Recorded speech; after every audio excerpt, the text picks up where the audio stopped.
Okay, so we're live, but I've no idea whether or not people will be able to hear you. So we're going to have to wait for the chat to start filling in, and then I'll ask people if they can hear you or not.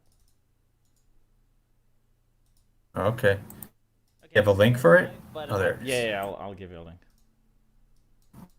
People will be able to hear you, so we're going to have to wait for the chat to start filling in, and then I'll ask people if they can hear you or not. I don't. Okay. Oh, You have a link for it? yeah, I think people can hear you, right? So say something, and let's see if the people in the chat can. I should have prepared something like edgy to say, but I didn't think of it. Yeah. So tell me if you can hear my guest, and tell me if the sound is okay. But I think everything is fine.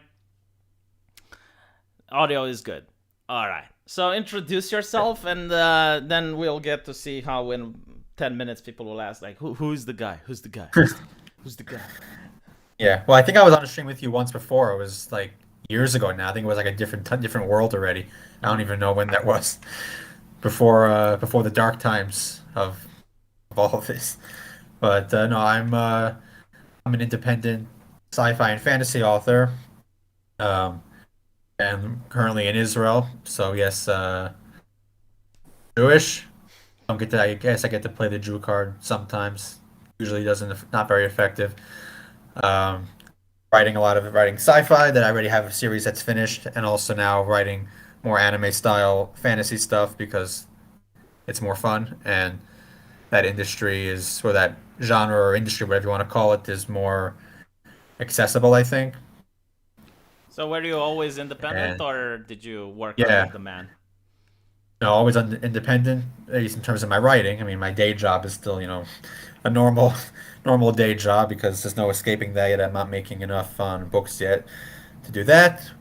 But with books, it was always, I mean, I wasn't always trying to do it that way.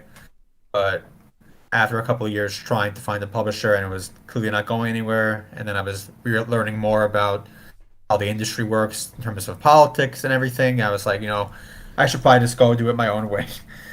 And so far, it's gone all right.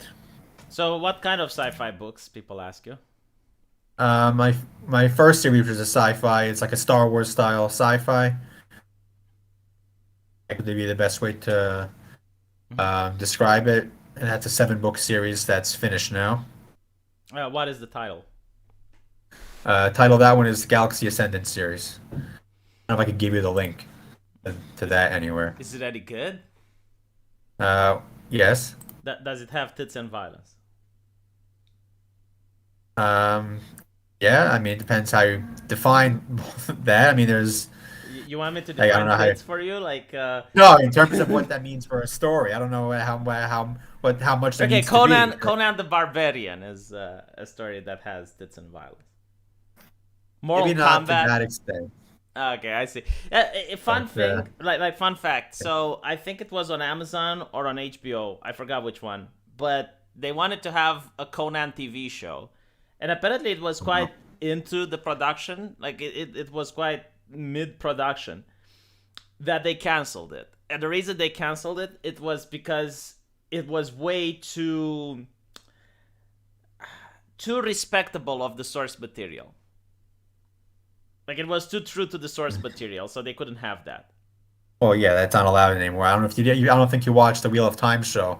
That was a disaster. I can see people on Reddit commenting on it. Like my wife watched it, but she wondered like why are all the women so mean? I think she like her question was, and why are they so old and ugly? Like you gotta understand in Yeah, Romania, right? Like my wife is used to the '90s movies where like all the actors are pretty and whatnot. yeah, like how it used to be Yeah, so everywhere. she is a bit taken aback by Netflix because she didn't have a Netflix account before meeting me, and like she still likes the old movies. She doesn't like the new stuff. Although she likes the Korean stuff, like she liked Hunger Games, sorry, Squid Games. Hmm. She liked the one with the zombies called Kingdom. She does like some European films, like The Platform, but she really loves Cobra Kai. Yeah, Cobra Kai is good. I watched that recently. Yeah, but like either did that, she doesn't really appreciate the Netflix movies. Yeah, I don't think I watch so much these days any like, either because there's not so much worth watching. I'm watching like I watched Cobra Kai, I'm watching Attack on Titan now, and that's about it. Oh yeah, Like, so I it's not so much. I mean, The Expanse was really great. I loved it. And The Expanse is diversity done right. I mean, I don't care if you have diversity in space. I don't like having diversity in medieval Europe because that doesn't make sense.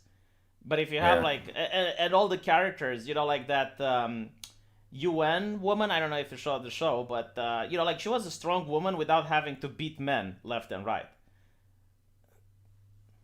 Yeah, that's how it always goes now. Yeah. The show is the same like that. And Wheel of Time was that on steroids. Like the male characters who were the main characters in the books, they barely did anything all season.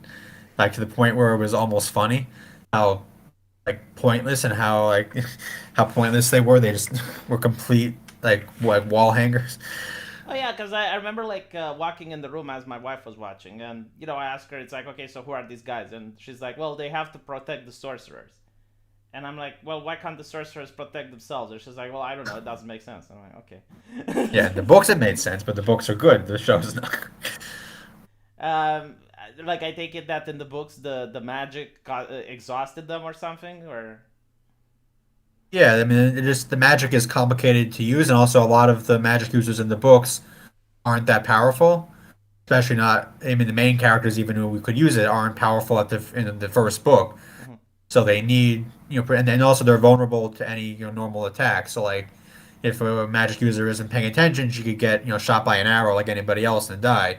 That's why they have the warders, that protect them from, non-magic stuff, and so they kind of are supposed to work together that way.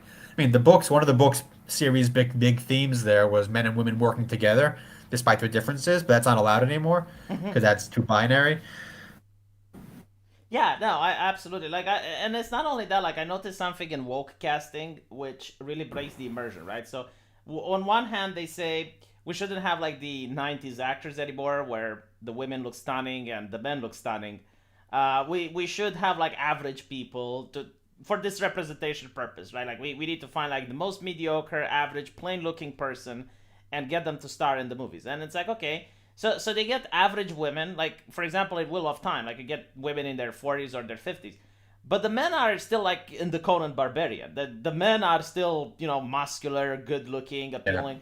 So you see like this hunk of a man, like for example He-Man, right? He could have any woman he yeah, wants, like literally any woman. He is a prince. He is charming. He's charismatic. He's heroic. He's brave, and he goes for Tila, and you're looking at it, and it's like it just doesn't make sense. Like, why her? I mean, and you might think, okay, well, maybe he doesn't care about her looks. Like, maybe it's her personality. And then you look at her personality, and it's rotten to the core, very selfish, egocentric, like very flawed and toxic. yeah. That's basically Wheel of Time. Yeah, Needs to show. yeah, but it's not just Wheel of Time or He Man. Yeah, It's almost every single I don't, show. I don't know if The Witcher is good. I didn't watch the second season. I don't know if that was any better or not. Oh, I haven't watched the first one either, cause. But apparently, like Mr. Cavill is carrying that show.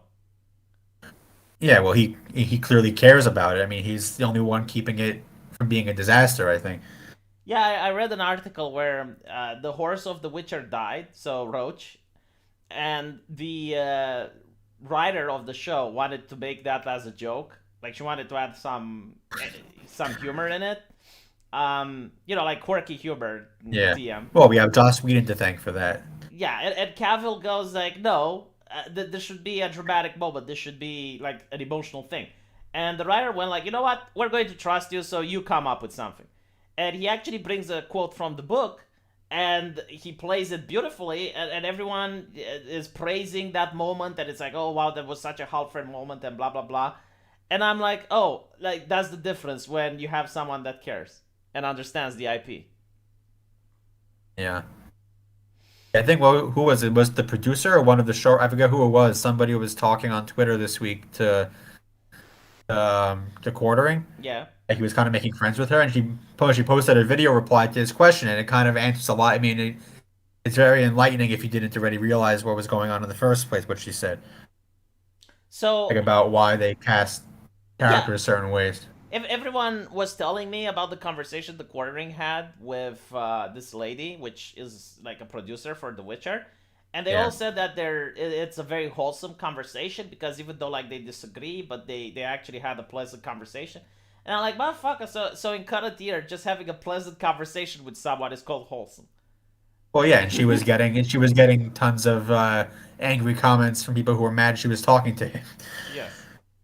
I mean, it kind of makes sense. Like, I don't Yeah. get. I can talk to anyone, like literally anyone, and I won't get mean comments. Like, I can have Vosh or Hassan Piker or Anna Kasperian on my channel, and no one would give me like, "Oh, why are you talking with them? Oh, I never watch our show again." But if they do that, people freak out.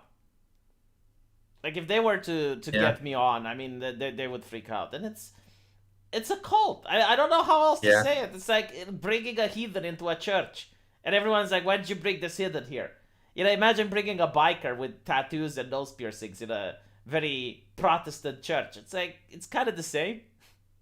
I mean, I don't know, like, Yeah. No, it yeah, makes hold it on. hard. It makes it hard if you're writing fiction now because the real life is too ridiculous. Like you can't make this up. Oh yeah, I mean, I don't know how the Onion still has a job. I mean, even the Babylon Bee was complaining, like, we can't make sarcasm out of Yeah. this. It's already sarcastic. Yeah, well, they're already predicting everything, and there are other articles like the articles to start with. Like there's a that's a whole meme already, like how they're the prophecies of the Babylon Bee. So, what type of censorship did you notice in the industry? I mean, from your personal experience. Well, not necessarily from my personal experience, but from talking to other authors who were in the industry or from following stuff that was going on around it. I mean, it's obviously very left wing dominated. Like Mm-hmm. I think there was like a even like already like 5 6 years ago that someone did a poll of people in publishing in terms of like what political party you're a member of, and like they did like one of those like a pie chart, and it was entirely blue because the amount of Republicans who would say they were Republicans was so small it didn't even show up on the pie chart. Jesus, are you kidding? And no, and that was like, years ago at this point I mean, already. I expected this to be like a majority blue, but like at least ten Yeah. percent Republican or something. Yeah, well, I'm sure there are more that won't say or Mm-hmm. like or that deliberately are apolitical. They don't talk about politics at all because it's good for their business. Like I know a couple authors for sure who like stay very far from everything in terms of politics, period. Like Brandon Sanderson and Jim Butcher, who are both pretty big fantasy authors, like they do their best to stay away from anything political, and so nobody really knows beyond what assumptions you can make of But what I their mean, views are. yeah, I mean, but this And would be the obviously, it's good. preferred outcome. I mean, I would rather have anyone just keep politics to themselves and not discriminate based on political, right? Like, I don't care if a Yeah, communist wants me to publish his book if it makes me money. yeah. I just want to read good books. Like, Yeah, like if it it doesn't really sells, it matter. sells. That's how it should be. But it's not like that, right? Because now, like the thing is, like if it sells, like you can even have like Milo Yiannopoulos' book, and it sells really well. But then you have like activists, and they're boycotting and blah blah blah. So you're now losing money because other authors are pulling out and stuff like that. Yeah, I can see why this is not a good system because the right doesn't do that, and I think if the Yeah. right would do that, then you would force people to be apolitical.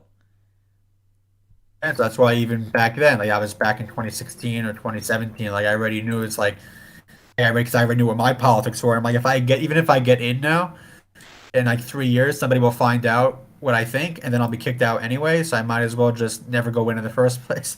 Oh yeah, like I mean they can kick you even if there's nothing wrong in your book.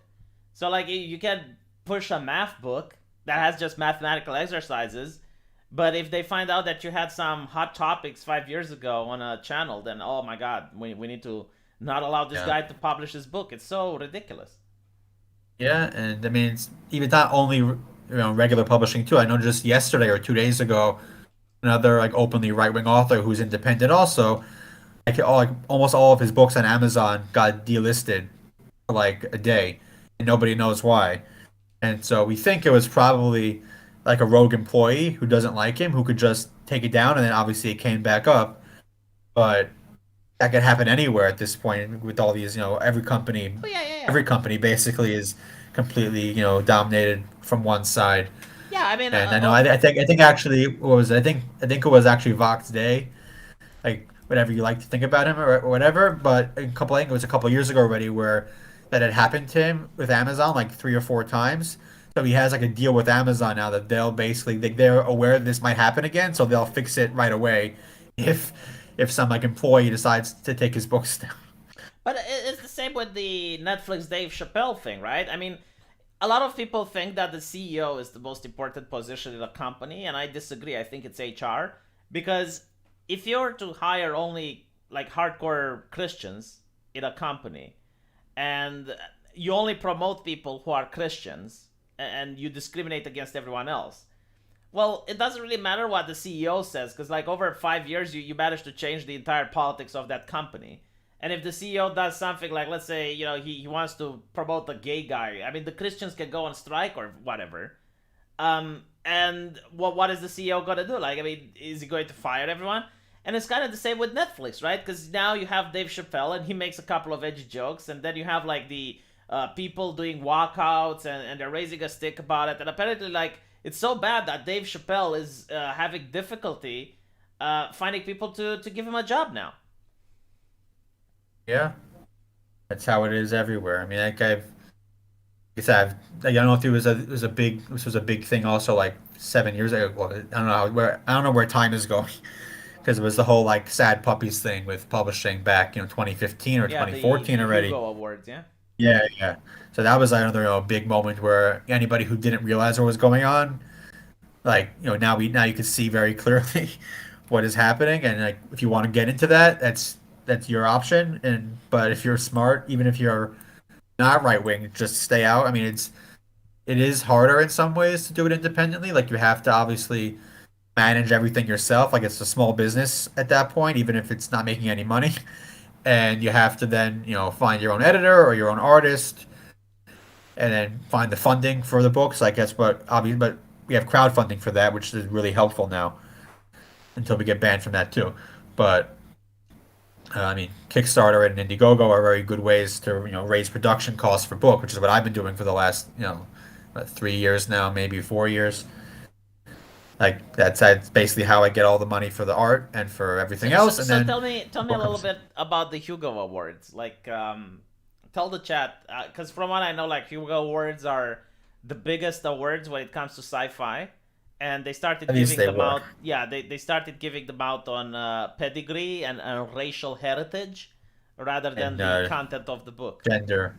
and gender. Yeah, I Yes, mean, I think it's a running joke. It's like a revolving door of the same like 10 or 20 names every year, and they just rotate who wins, and it's almost all women, of really. course. Yeah, no, I was able to, I think this year, I forget, it was maybe a few months ago, maybe in December or November, where they came out with, I could predict without even looking. I could look at who was nominated, and I could 80% of the time say who is going to be winning it, even without checking the results. So Because what did the if it's a sad ma- if puppies it's a do male, they're not to? going to. What did the sad puppies do in order to shake things up a If bit? I mean, I think a part of what they did was they tried to make their own like slate. Like they would have people recommend that you could nominate anybody who has a membership to the convention could nominate books. Basically, you could do a virtual membership, so it's have to actually attend the convention. So I guess they were suggesting to people if they want to, they could pay whatever it was like $30-$40, and then you can nominate books, and they would make their suggestions on who to nominate because based on what were good books.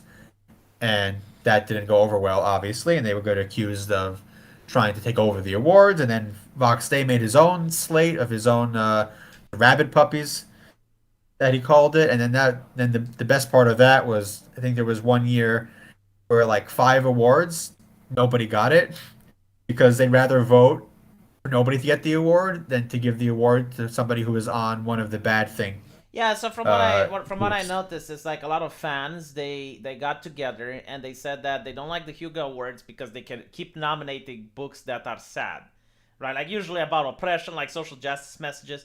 So Yeah. it's books that make puppies sad.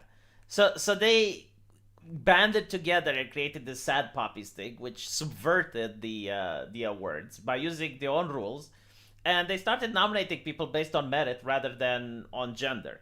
And there were a couple of like even progressive authors that got nominated. Yeah. And there was, But and they of course said we don't want to be nominated by you. yeah. But they got like really freaked out about this, and Yeah. I remember like R.R. Martin talked about it. It's like, oh my god, Yeah. like look what's happening. Oh, we got actual meritocracy here. Oh, heaven forbid. And yeah, so R.R. Martin was also whining that he's not getting the award, but I don't think he's ever And going he to was get the award. canceled. Well, Yeah. then he was canceled from he hosted it one year. Then he got canceled because he mispronounced somebody's name. Yeah, I mean they wanted to get rid of him, right? Like it's a Yeah. tight knit clique, and you can't have someone as famous as R.R. Martin, which is actually talented, because it takes away the spotlight from a mediocre person. Although So the funny thing is, those awards, the amount of people who actually vote on them is very small. It's like 1,000 or something people. So if somebody who has a big enough fan base really wanted to, they could get enough of their fans to just brigade it one year and then give them all the awards. Like uh, it's really like the numbers are so like bad. It's like under 2,000 people for sure who voted on the Hugo Awards this past year, I think. look, apparently Matt from my chat says that he will become trans and he is black, and if you allow him to have his name on your book, then you can win the award. Yeah, well, if you could do that without them finding out, if it's a con or not, Well, then yeah. the fun part is they actually happened in Spain. So I remember the Oh Guardian was yeah, livid. Yeah, right, like last year there was an award in Spain, and there was like this female ghostwriter which won the award, and it turns out it and was it three was white dudes. Yeah, yeah. That so was really funny. yeah, they were really livid. It's like why are they lying about the author? Why are they lying about the name? And I'm thinking like motherfucker, like didn't historically like you complained that women had to hide their name so that they can publish their book, and now that you have the opposite happening, like what does that tell you? Yeah, just swung completely the other direction and went much further, Yeah. and it's all a joke. I mean, the whole thing is a joke. The whole representation stuff they talk about all the time. It's just like, what does that actually get you? Like, it doesn't really mean anything because most people don't actually care.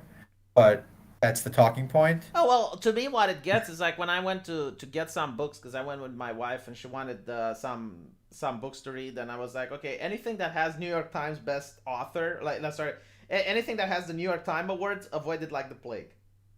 Yeah, and also for Hugo Award too now. It's like if it has a Hugo Award win, I'm not gonna read it Yeah, because I absolutely. know No, it's gonna be terrible. unironically. Yeah, like if I see something having a one of these, like either the New York Times or the Hugo Award, I'm not touching it. It's a waste of time.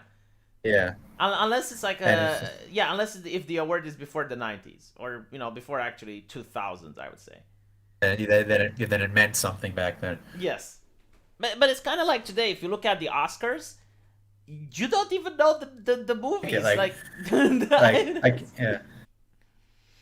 yeah, I mean, the Oscar for the best picture, right? Like I remember when I was a kid, like all of my family would sit together and we would watch the Oscars. I mean, it was a really big thing, and you had the best picture award, and those movies, I mean, they were definitely classics. Like you could put Yeah. anyone to watch the best picture, it was impossible for them not to like it. I mean, Forrest Gump, Titanic. Even if you're not Yeah. into romantic dramas, I mean, you watch the Titanic, you like it, right? Yeah. Um, and now, like when I looked at the previous one last year, I didn't even know the movie. It's like, what the fuck is this? Yeah, no, Right? it's like, yeah, I mean, if the movie that wins should be a movie people recognize that you Yeah, actually know. yeah. It was so esoteric that I've never heard about it. And then when I asked someone, it's like I actually had to spend time asking people because I thought, maybe it's me, maybe I don't watch movies, but I actually struggled to find someone that watched it, and they told me, meh, it was meh. I'm like, okay, so this is the best picture. Yeah, I mean, that's really the state of things. Like I was saying, if you want to represent whatever you want in your books or your movies, then you can do whatever you want. But when they're trying to mandate it on everybody else, that's where you have the problem, and that's when you get bad books and bad movies or bad TV shows. Yeah. Why are they watching Oscars in Romania? Well, it's because we just got rid of communism and we were really fascinated by Western art and Western cinematography. I mean, we lived under the Iron Curtain, so we never got to see it. So now you finally have VCRs and you're finally watching movies and stuff. So yeah, they would show you the Oscars. It was in rewind. Like, I mean, they would show it America and then they would show it Romania, but we didn't have internet at the time, so most people, they would have VCRs, they would watch VHS tapes.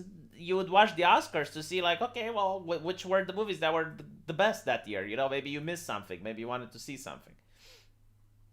Yeah, and then they wonder why everybody's watching anime now.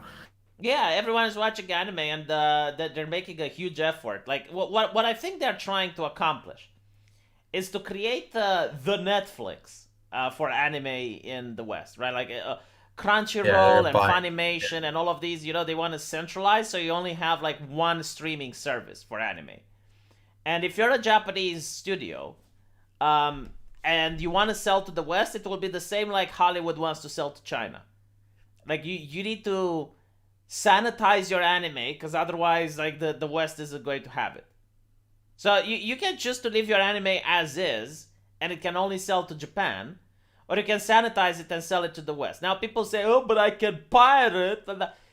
Okay, but you don't understand. Like you're going to pirate something that the studio is going to censor because they want to make money. That like the pirates aren't their customers. So if they want to, like they can either make, I don't know, like let's say $100,000 for selling it in Japan, or they can make $1 million selling it to the West. So what they're going to do is like in order to sell it to the West, they're going to Yeah, have to get some censors on board and tell them it's like, okay, well, we don't like the itty bitty. It's that this is problematic. You can't have this message and you can't have that message. It's pretty much how Hollywood works with China. Like if Hollywood wants to yeah, sell to China, they get a Chinese censor on board and they tell them, okay, well, you need to film it in this part and you can't have gay people in and you can't have this and you can't have that. Right? It's literally what they are trying to do with anime. Now, I don't know if they're going to succeed.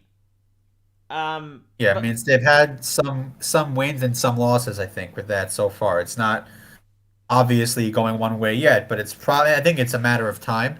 It just might take a while because Japan is a different culture, obviously, and so it's a different kind of.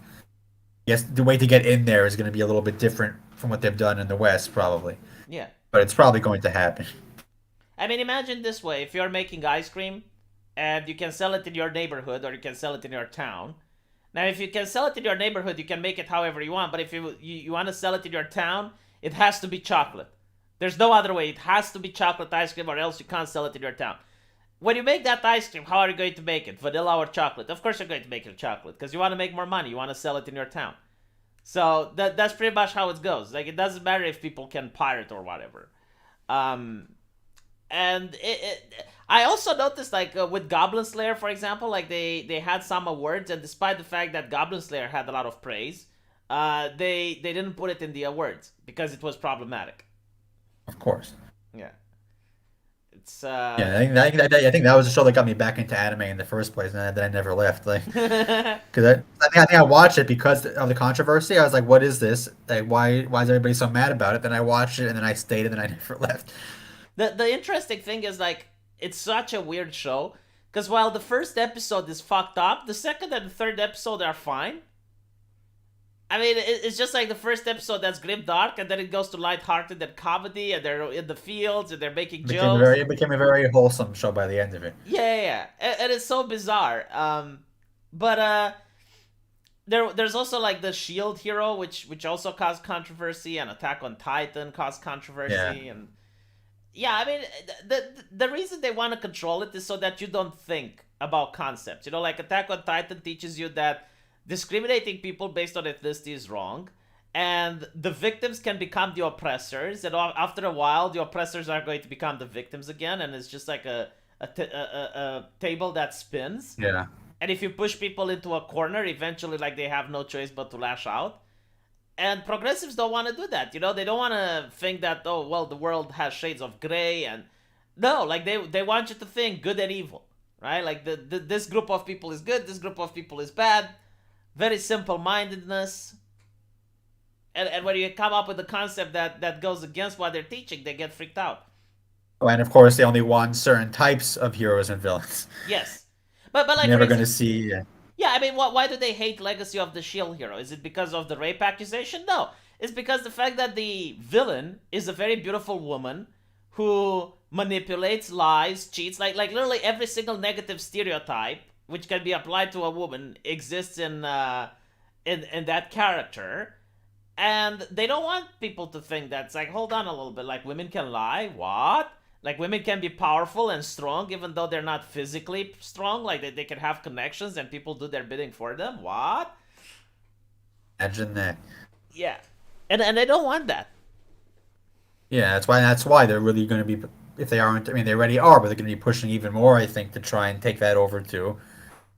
Whether it works, I don't know, but that's why, yeah, I was saying before when we were talking that it's important for people who are independent, to start making their own stuff now, because that way you won't need to start from way far behind if that happens to anime. Because if you already start making your own books or your own manga or your own, I mean, if you could afford it or if you have the skill, your own animation, you could start building a platform now so that if and when things get worse, you could already point people to what you already have that's already finished or it's already, established, that you have somewhere to really go instead of just then, oh no, we have to then figure out what we're going to do at that point. Yeah, So so people talk about the rising of the shield hero, the Rido of the healer. um the thing that's funny about Rido of healer. wasn't any controversy with that. Okay, so it's about the healer. Sorry, it's still like a Goblin Slayer, like a fantasy setting. But the healer, like, he gets raped and molested by his other party members, and towards the end, he manages to turn time back, and now he's the one raping the rapists.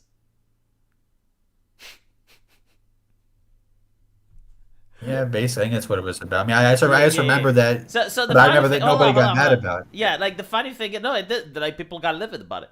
But especially since it's like hentai. I mean, it's not, like normal anime.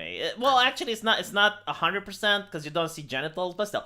Anyway, what's funny about it is that the overwhelming amount of people who watch it seem to be women. Like, there's a lot more women that are interested in it, and they like watching Rido of Healer than there are men. Like, this is mind blowing, right? Because all the feminists would say, "Oh my god, like this is misogynistic," but like women like that. And apparently, what women don't like at all are harem anime. So where the protagonist has like 5 or 6 girls after. Like, women don't like that. Oh, because it gives them less power I don't know. Yeah, well, or less. people say Rido of Healer sucked. Yeah, I didn't really like it. I mean, some of the scenes were a little bit too brutal. I couldn't watch it. But then I find out it's like, oh, a lot of women like it. Interesting. Yes. Well, they like, what's it called? 50 Shades of Grey also was a big hit for women too. Yeah, yeah, yeah. Like everyone points out, and I'm like, okay, so 50 Shades of Grey, right? Does it star a fat average man? No, it's a muscular man who's very rich. He is charismatic. He's got like all of these things going for him, and yeah, the woman falls in love, and you see men kicking and screaming as they're being dragged by their girlfriends into the theater to watch that shit with them. And I'm like, okay, well, why is no one criticizing 50 Shades of Grey? We know The why. Yeah, well, we know why. Yeah, exactly. Um, Let me see if I got any super chats, and then we can. Oh, nothing. Today is bad. It's fine. I guess you're not entertaining enough because when I'm alone, I get I super don't know. chats. Right. So, um, do you think they're going to succeed with like censoring anime at least more than they? Probably, I think they will, but it might, like I said, it might take a while. It won't happen in one year. It'll happen over the course of maybe 5, maybe 10 years, or maybe it won't go all the way. Maybe they'll start, in a couple of years, it'll start being like a little bit more censored, a little bit more controlled, and then after that, like maybe it'll stick around in that area for a while. But I don't see how it's going to I mean, I not hope happen. I hope political correctness was going to go away in 10 years. To be honest. Yeah, that would be nice, but You know what I you don't seem to be noticed? getting nice things. Here's what I noticed about political correctness, right? Um, you have waves, like it's usually like a meta narrative, which is like the thing it's really haram to criticize. Like for example, when political correctness first started, it was you're not allowed to criticize women, right? And even disagreeing with a woman, like if you disagreed with a female politician, you're a misogynist. Like disagreeing with Anita Sarkeesian because she's a woman, you're a misogynist. And that was because Hillary Clinton wanted to become president, right? So they were setting it up. It's like, okay, you shouldn't be sexist or whatever. Then it was with Muslims. Like you weren't allowed to criticize anything about Islam, and this was because the European Union was having like the migration. Um, but you started to be able to kind of criticize feminism, like no one cared if you were criticizing Anita Sarkeesian or whatever, right? Like people were concerned about Islam. Then it moved towards racism during BLM, like and you could now criticize Muslims. Like people didn't really care that much. It was all about black people and racism. Then it was about transgenders and TERFs, and I think now it's about the vaccine and the pandemic. But like you always have like this grand meta narrative, like that is the Yeah. holy thing, and you're not allowed to say anything about it. And usually like things that weren't okay. I mean, what the French president Macron is talking about Muslims now is something that would have got me in trouble if I talked about on YouTube in 2018. Yeah, because they moved on to the next big issue. Let me. Okay, so Mentat gave me $10 pity super chat. Thank you, Mentat. And can we get a link to Yakov's books in the chat? I will give you a link after the stream is over. Yeah. So is it the same when you're writing? Like, were there topics that 4 or 8 years ago you weren't allowed to write, but now you can? Maybe. I mean, I never really paid attention because I just wrote what I wanted anyway, I see. and just see what happens. Like if I wanted to write, whatever different storylines happen in my sci-fi book, like that's just what I did because I was independent. I didn't have to worry about an editor from some company or a publisher up above me saying, "Oh, you can't do that." I mean, except for Amazon, they at one point censored one of my ads because it had people with guns on it, and then they didn't like that. Really? But yeah, it happened. I was like, 3 years ago. Like I tried to run an ad for one of my books, and it has two characters pointing guns at it, and they said, "Oh no, it's like threatening the Is viewer because that it's is that pointing." why? Yeah, Oh my God! Is that why they like had the poster for Star Wars? I think it was with Han Solo, and the poster initially had the gun, and then they removed the gun from Han Solo's hand. Like it was a blaster. yeah, It wasn't maybe. a gun. It's so dumb and ridiculous. Jesus. I Yeah, mean, some of the censorship makes absolutely no sense. I remember an artist was complaining, and he had a Patreon, and people would pay him money, and he had like a specific fetish which doesn't exist in the real world, which is hypnoporn. So you have like a succubus hypnotizing a guy, right? And the guy just is goo goo gaga. He's got like the spirally cartoony eyes. Now that yeah, doesn't exist in the real world. You can't do it. But the people from Patreon said, "Oh no, that's like rape." So they banned all of the people doing the hypnoporn. And I'm like, how mentally deficient is that? Like just coming out with censorship out of your ass. Like no one is in danger over that. It's so bizarre. yeah. I think Amazon also. I forget it was maybe a few months ago or a year ago where they removed a whole bunch of.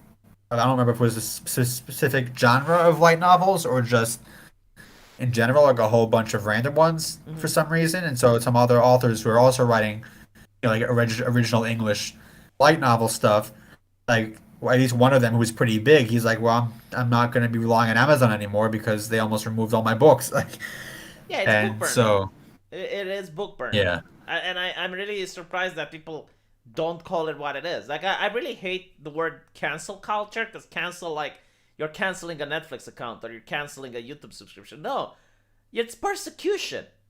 It's not canceling. Like, canceling usually implies something voluntary. Like, you're just canceling the subscription to something. No. You're persecuting people. That's what you're doing. yeah. It's all about control. I mean, that's what they want. They want to make everybody, think like they do, and however they get there, it doesn't matter to them. BD $5. Thank you for the interview. Have you ever got into hard sci-fi? If not, what do you think are the main barriers for the writer? I think this is a question for you. Hard sci-fi wasn't ever something that I was super into because I'm more interested in story aspects, like, the characters and that sort of thing, where hard sci-fi is these more focused on the technology and things like that. And so hard sci-fi does obviously help a lot if you know the science that you're trying to write about. Like, I can't think of any examples off the top of my head. I guess maybe The Martian might have been considered hard sci-fi, where like the author I think did try and actually, research how you would do all these things on Mars or whatever. So that's a different type of sci-fi essentially than what I usually like to write and read. But You know what I found sad about sci-fi is that when I grew up, you had Star Trek, and they would create the world of the future, and they predicted a lot of technology. I mean, if you look at yeah, Star Trek, everyone had iPads. Like literally, every yeah, single person had an iPad. The idea that you could just poke the telecommunicator and you could talk with people without picking up a phone. So my point is, like, the writers were so creative that they actually predicted a lot of technology that we will use today. No one does that anymore. Like, I even looked at the new Star Treks, like Star Trek Discovery and Picard. Like, they're not trying to predict like some cool technologies we would have in the future. yeah. They're just trying to push certain viewpoints. I mean, like for example, I know a friend who wants to make a game, and he's like, the idea that every single person could have like this VR body in their head, and this VR body is something that only you can see, and it would help you with stuff in life. So, for example, um, if you wanted to get a job, the VR body would immediately pull out the statistics because it actually knows you as a person and would say like, these are the jobs that you could qualify for and you'd be good at. Or if you had like a math problem, the VR body would pop up and they would say like, hey, well, this is the solution. So, like everyone would have this VR body in their head, and the only way you could share it with someone is like sharing it with your wife. Like you could both connect and you could see each other's VR bodies, but it would be something very personal. So like the reason that I really love this idea is that it actually tries to predict the future. I mean, that is something so fucked up that I could definitely see happening in the future by the way uh, the technology is going towards. Yeah, Uh, it's but they don't do that anymore in sci-fi, do they? no, they don't care about that. They care about. I mean, they well. I mean, it wouldn't be as bad if they cared about just making money and making just something exciting. But that's not what they care about either. Yeah. So it makes it worse in every aspect. What's the guest's opinion on the new Dune movie? Oh, this is actually something good. What did you think about the new Dune movie? I didn't actually see it because I can't go to movie theaters, and I never got around to Oh, so if you can't go watching to it a movie online. theater, you can't see it, huh? Well, I think you probably could see it online, but I never got around to it. Too many things to do. I mean, I But didn't. I heard it was good. For most people, I think said it was good. So I mean, I'll probably watch it at some point. Yeah, it's I'll good. find it I online liked it. somewhere. Yeah, I really liked it. I haven't read the books, and usually I don't think there's any movie that satisfies a book reader, right? Because like a book can have like 300, 400 pages. There's no way you can make a movie based on that. I mean, it's just like impossible. So Yeah, there's going to be stuff left out. There's going to be stuff changed. yeah, But it's different medium. You have to yeah, adapt it to some extent. it's the same like making a video game out of a movie. I don't think there's a single movie made out of a book that's good. I guess like Lord of the Rings might be an example, but Yeah, but usually, even there they changed a lot. I mean, there are people I think back in the day complained about stuff they took out or things they changed. But what matters is they kept the core of the story. They kept, the themes of it. They kept the characters were true to their characters, I think, more or less. So I mean, they had respect for the source material. So they were trying to make something good, even if it was going to be different because it had to be somewhat different. They weren't trying to impose their own vision on it that was something different from the original. And that's why people like it. yeah. And I think it's the same with Dune. Like it stays true to the IP, and Yeah, it was you're same with the Cobra Kai, even though it's not a adaptation, it's like the sequel of a classic movie, and so even but there they have a lot of respect for the original movie, so you can see that in the show. Yeah, and it's so And weird. I mean, like the way they do it, it's like karate is almost like a superpower. Like just because you yeah, know karate, like it had like kids beating adults and stuff. But I'm willing to overlook that because that's part of the Karate Kid universe. yeah, or the So universe also of how like the karate tournament is the most important thing yeah, in the yeah, yeah, town. yeah, exactly. So I'm willing to overlook that, because it's done in good taste and it's going to the point where if you were to remove the karate, it would still be a good TV show. Yeah, Like the karate is just the excuse for the rest of the things to happen. yeah, for the action. Yeah. Um. Another super chat. Ask Yakov about his isekai books. They look good. Well, that is what I'm currently writing right now. I'm writing Isekai fantasy series because both because it's fun and they're short books, and also because it's a medium that I want to get into more because like I said before, it's good to make our stuff in that kind of that kind of vein now, and also just I think it's a much more, like, lack of a better term, welcoming, like, audience in terms of they'll try something new. They just like the style, and they like these types of stories, and therefore they'll be happy to try even if you put a little spin on it, as long as you keep it fun and you don't try and lecture to them about what they like. By the way, did you see that isekai So game that's coming up on PlayStation 5 with the lady with the mental illness haircut? no, I didn't see that. Um. So what is the name? Like, chat, give me the name of it because I'm pretty much sure everyone knows what I'm talking about. But like, okay, so there's this AAA game, and it shows like this woman which is in a cyberpunk city, and all of a sudden there's a gateway opening to another realm, and she steps through it, and she's getting like this talking weapon on her hand, and she's now fighting dragons and stuff. And I'm like, okay, this looks interesting. Now, to me, the mental illness haircut There's a red was flag. was a major red flag. I mean, it's like a healthy guy that starts coughing blood. It's like, dude, you're not going to die from coughing blood, but you probably have cancer, right? So, Forspoken, yeah, that's the name of the game. So, I'm like, all right, if they make the combat good at least, I don't care about the story. And then they have a trailer with the gameplay. So, the story, like, she curses every 2 seconds. It's like the Oh yeah, quirky that's humor. Yeah, the quirky, highly politically correct, but just and then using tough slurs like woman in who is South Park. cursing all the time. Yeah, Yeah. yeah, yeah, yeah. Exactly. The trope, the woke trope. Um, and the gameplay, like it shows her, like the open world is very bland. That there was just, it's not very picturesque. At least the area that they showed in, it's just like gray ground, like gray background, everything. And she's just dashing through the enemies. Like there's nothing that stops her to fight the enemies, and she's just dashing around, and it's like, oh, we should get that treasure chest, and it was being protected by some enemies, and she just dash past them, opens the treasure chest, dash, runs away, and I'm thinking like, is this what you're showing to the public to sell your game? I Well, they're mean, selling it to the journalists, not to the yeah, yeah, public. yeah, exactly. It's like they're selling it to the journalists. That's a good point.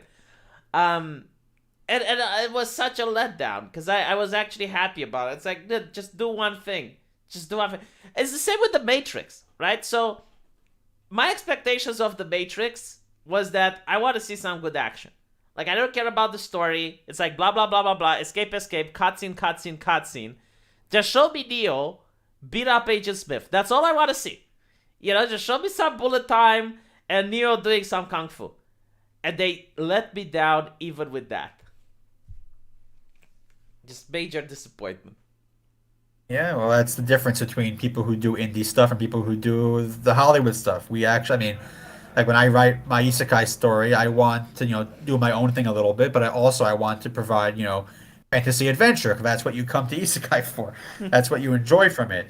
Like, I'm not trying to like subvert the whole genre. I'm just trying. I want to, make it my own a little bit, obviously, because you want to, stand out a little bit, but you also want to, want to, entertain people who like it already.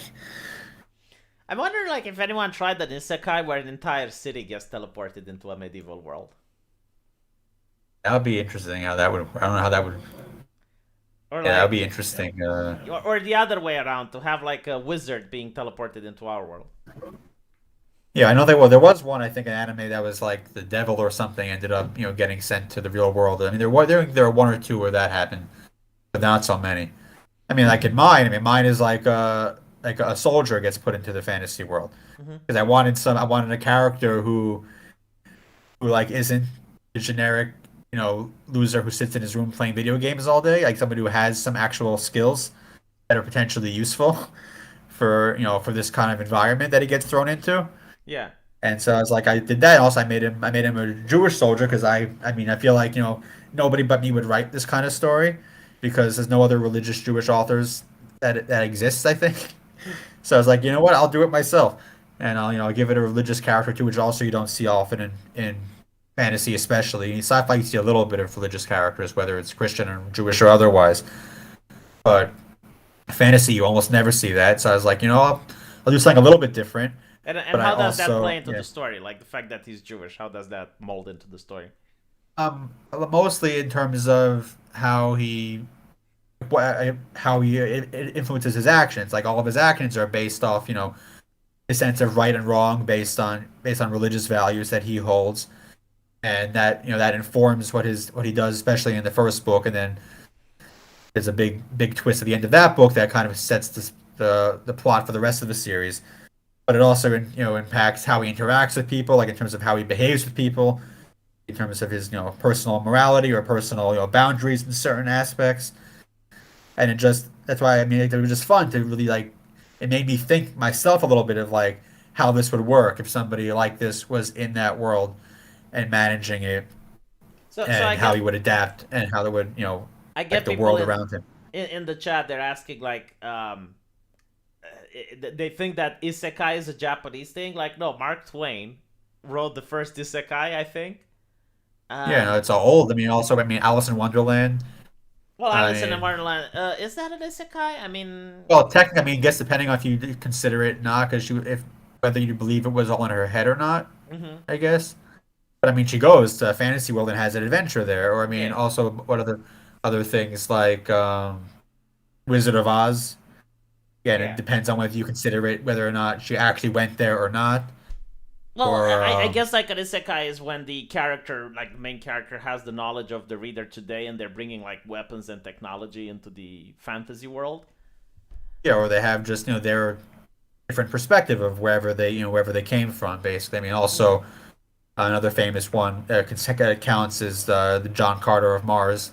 Hmm. Medgar Rice Burroughs. I mean, it's also, I mean, he's like what he was a Confederate soldier who got sent to Mars and has an adventure on fantasy Mars.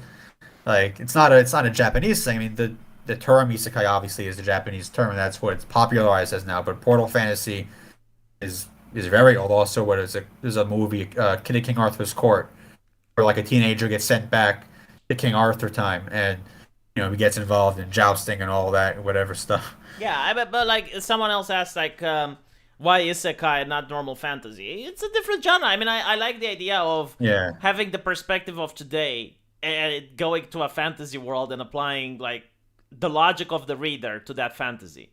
Because the thing is, like, when you just have like a normal fantasy, what would happen a lot of time was the trope of the hero out of his time.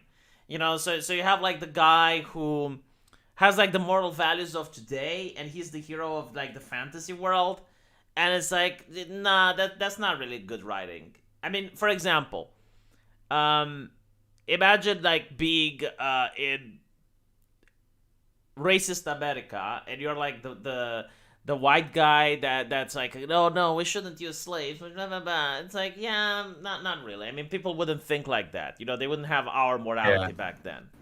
But like it would be like that one good scene from Game of Thrones season 8 where they all laughed at Yes. whoever it was who proposed democracy. Yeah, exactly. It's like it's the Game of Thrones thing. Like, you notice how good the writing was in Game of Thrones in the beginning, but like every person is horrible. Like they're all bad people.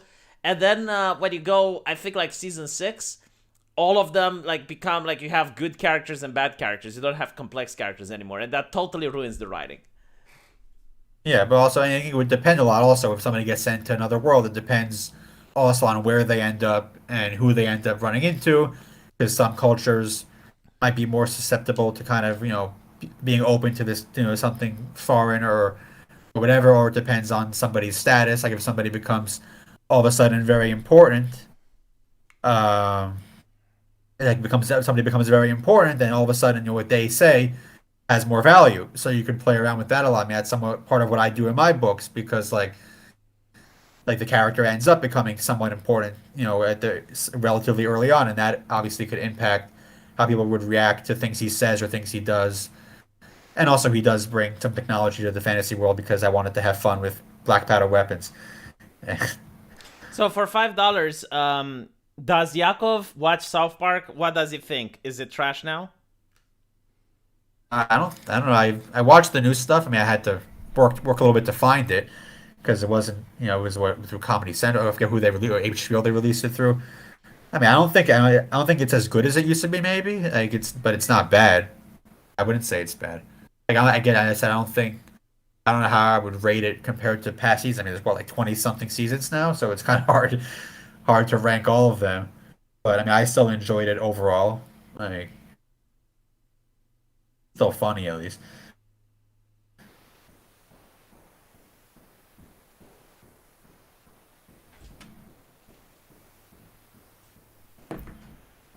Can you hear me? Yeah, I hear I you. think I think I got cut off for a second. My bad. Okay. If you want a good isekai that happened in human history, it's The Fall of the Samurai, where you have like horsemen riding and you have Gatling guns mowing them down. That was the Last Samurai. Yes.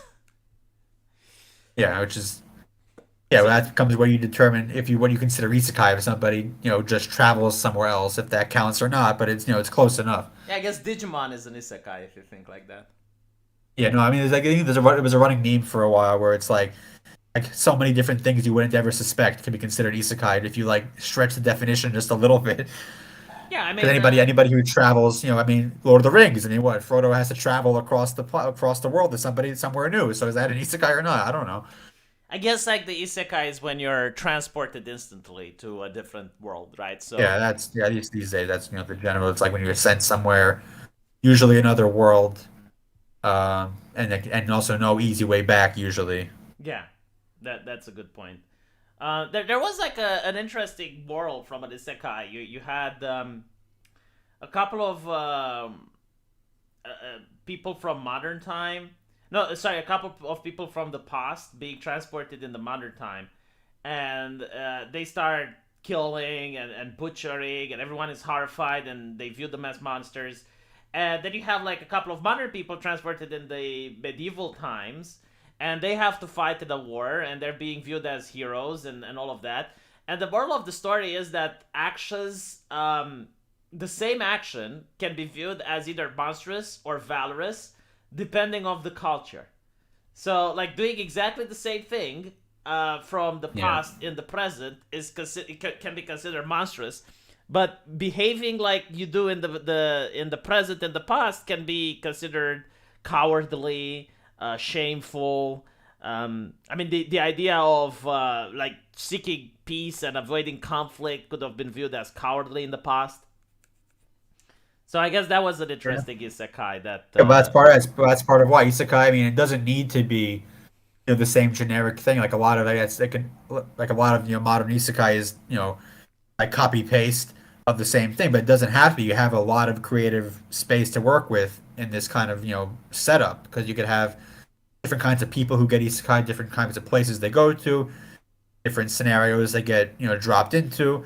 So there's really a lot of creative room if you want to bother. A lot of people just don't want to bother. someone said that an isekai needs the main character to be an outsider to the world.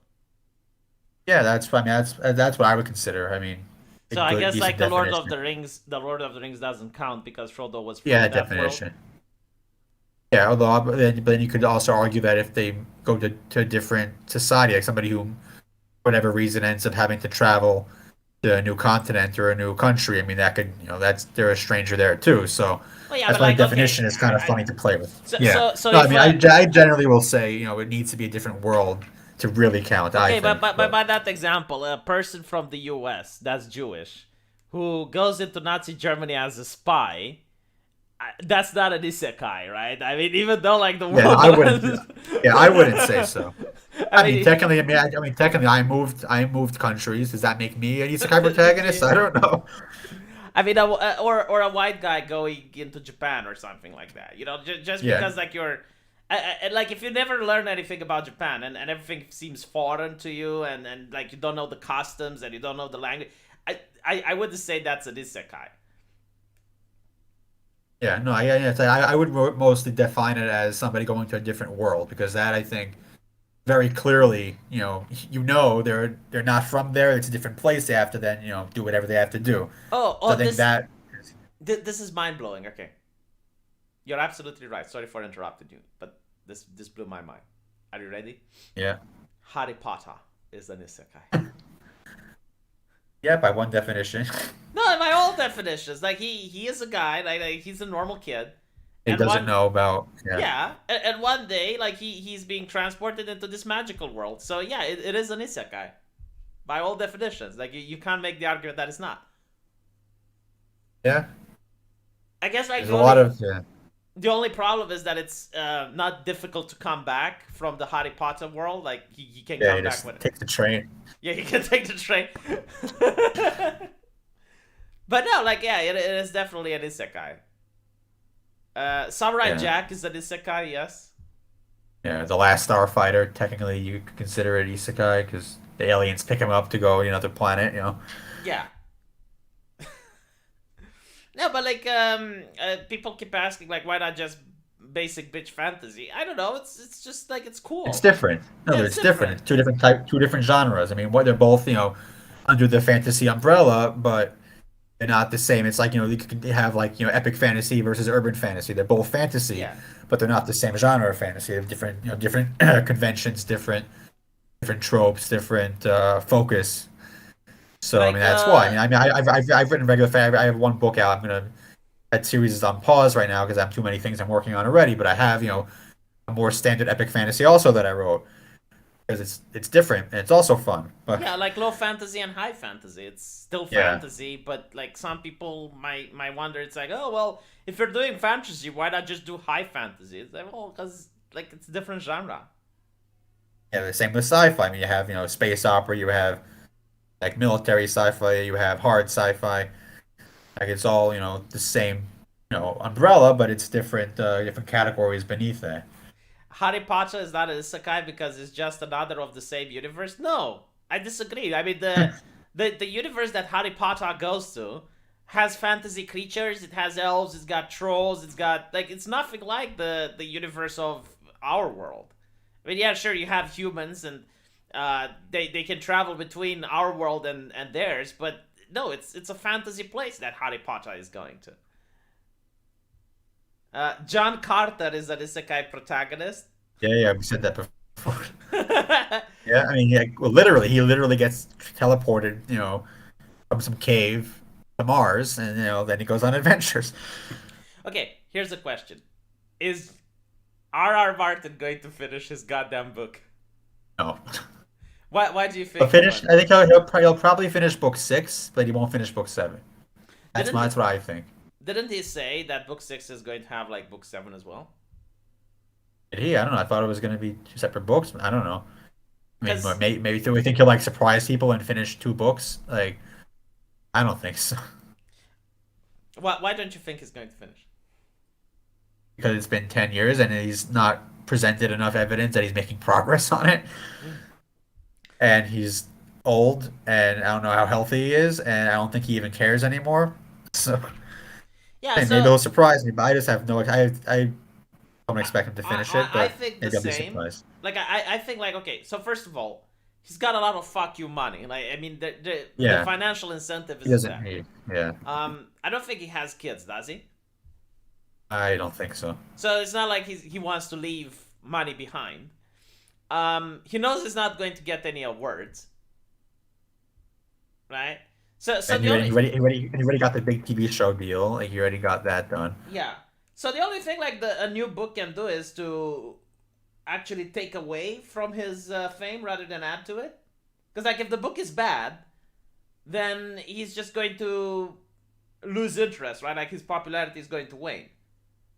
And Yeah, the only counter argument might be that because everybody hates the last few seasons of the show because they left, they went away from what the books had. That he might, I mean, you could make an argument that maybe he would want to finish it in order to like show that he had a better ending in mind. mm-hmm. But the thing is like But I don't think so though. yeah, I don't think he cares. and the problem is that he had a lot of spoilers from his new books in the show because Yeah, because he had to tell them stuff because he was too slow. yeah, and it's the fact is that he planted those seeds. Like it's very difficult for him to change the story now because the story was going in one way, and now that the show has all the spoilers, it's very difficult for him to come up with a good ending. Like for example, Daenerys going evil. If you read the books, you know Yeah, that that's going to happen, and it's like, yeah. and in the It'll be books, done. It'll be done, more gradually than in the show, yeah, but it's going to happen probably. yeah, and in the books, like Daenerys is like what, like 14. I mean, she's a teenager Yeah, basically. yeah. Everybody was younger in the books. I mean, imagine giving a teenager the nuclear button, right? Like you give a little girl, like a 13-year-old girl or whatever, you give her dragons. I mean, she can just conquer cities and conquer armies and whatever. Do you think she's going to make logical and normal decisions that are sound, or is she going to like come to like one of the things that I was talking about before seeing the last season and I was discussing with other people? It's like, okay, she's bringing the entire Dothraki army. Like, what are those people going to eat? I mean, they're going to just plunder the land. They're going Yeah, to go into peasants' farms and rape and pillage because they're Dothraki. That's what they do. But in the show, they had frowny faces and they sat next to Daenerys. In order yeah. but like, there were not much. And then they all respawned after they all die. Yeah, then they respawn after they die, and it's like, what is happening here? $5 super chat. Voldemort is one-dimensional villain, but Harry Potter is really well written otherwise. So I really don't know what Voldemort's problem was. Like even now, it's like, okay, he's really bad, but why is he bad? Because he's bad. Like, okay, but why? Because he wants to kill the Muggles. Like, but why? Because he hates them. But why? She never really explained his motivation. I mean, you could just do something very simple, like he wanted to rule the world. I mean, that's you could just do that. You don't have to like come Oh, up with I something very, very intricate, but you have to like. I mean, I don't think she ever give us anything about why he did what he did. yeah. I mean, the only thing that I got, and I haven't read the book, so maybe this is in the books. I read the But books like 20 years ago, so I don't remember anything. but from watching the movie, like what I got is that the wizards are actually being oppressed by the Muggles. Like if the wizards would go to war with the Muggles would win because there's more Muggles than there's wizards. So And the there are guns. wizards, yeah, the wizards are hiding their power level literally, and Voldemort didn't want that. Like Voldemort wants to stop the persecution of the wizards, so they want to live freely, basically. Well, or I think he more wanted the wizards to rule the world versus the Muggles ruling the world. I think that's what he wanted more. At least that's what I But even then, remember it's like more. But it's such a. I really hate this thing. It's like, oh, he wants to rule the world. It's like, okay, why does he want to be Klaus Schwab? Like it's just. It's yeah, like it's such a. Yeah, I guess it's a one-dimensional villain. Like the Dragon Ball villains and the. So there's two types of villains that I really hate. He wants to destroy the universe, or he wants to rule the world. It's like, come on, make something more interesting, please. or you have to have something that makes sense to understand why they want it. I mean, they could Yeah. still be. I mean, you could still have. I still think there's room for having, villains who are just evil. They don't need to all, have some kind of tragic, story about why they became bad or whatever. But you want to give them a motivation that you understand why they're doing what they do and why they're trying to do this all, and then because that makes you understand what's going on better, and it also potentially could just add to the story itself because that will impact how the main characters react to it, or or how other people in the world react to what's going on. Like they might not see it as big a threat to them, or they might see it as more of a threat to them. So there's so much room to be creative that you could really do anything you want as long as you justify it well enough in that world and don't get lazy, which a lot of people do. I mean, like, look, what about this? He wants to bring back his wife, but in order to do this, the magic required would, sack an entire country of life. Like it would suck the life Yeah. force from it.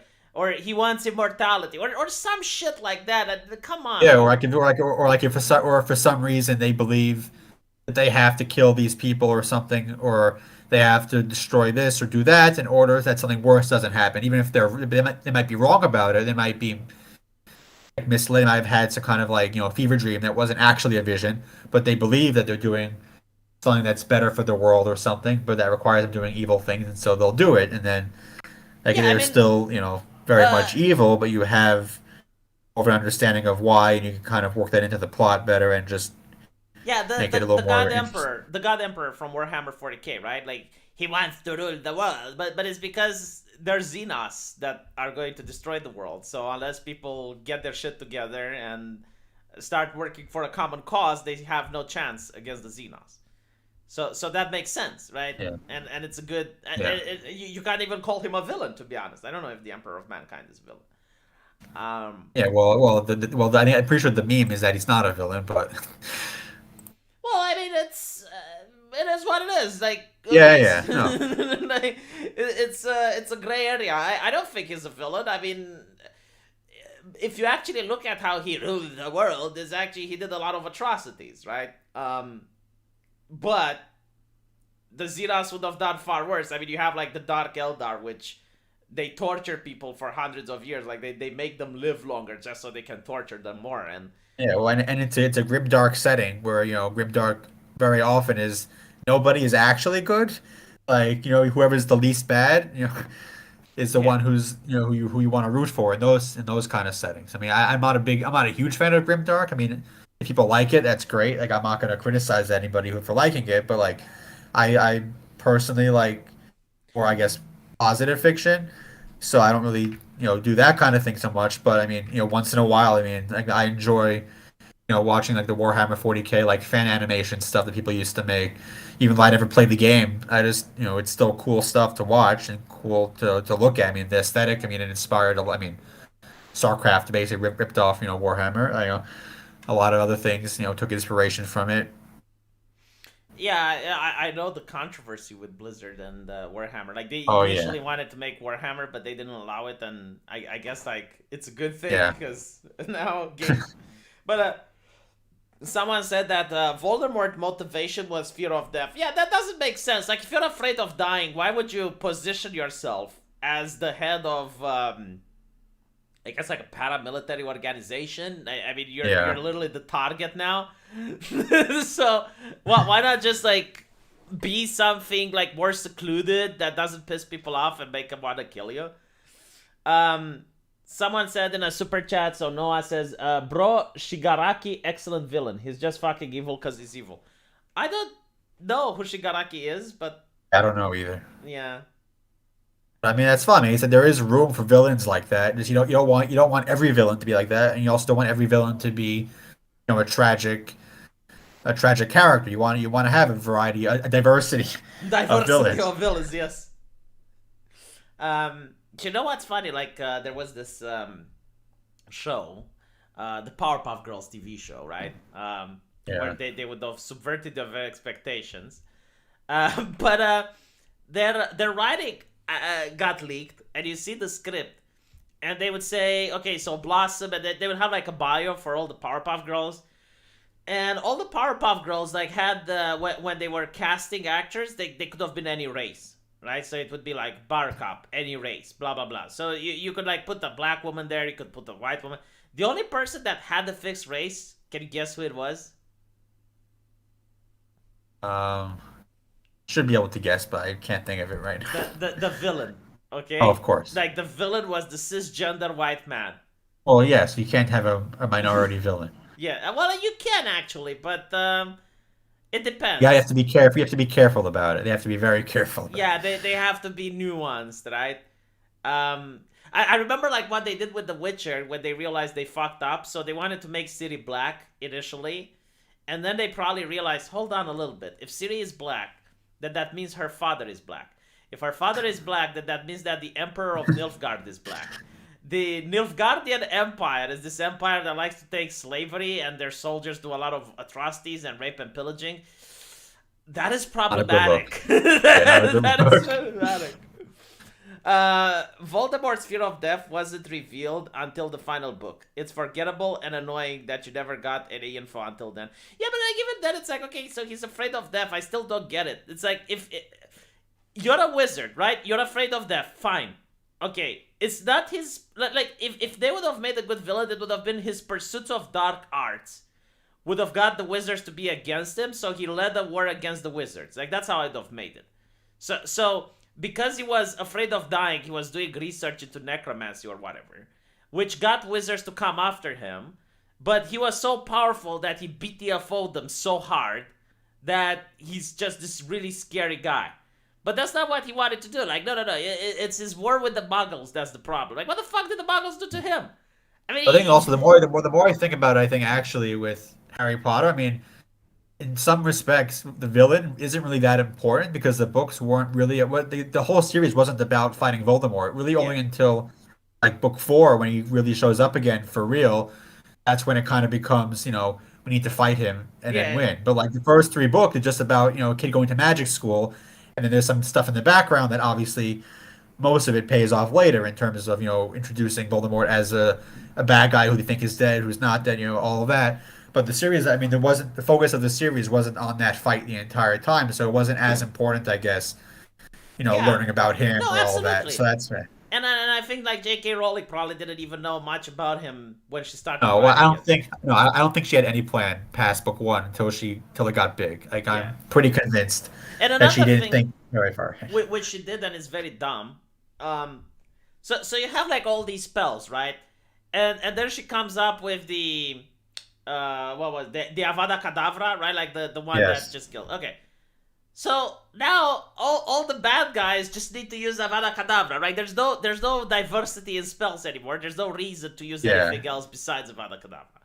And Yeah, the only she didn't put a lot of thought into her magic system or in yeah, the and power the level of things. yeah, and the good guys keep using Expelliarmus.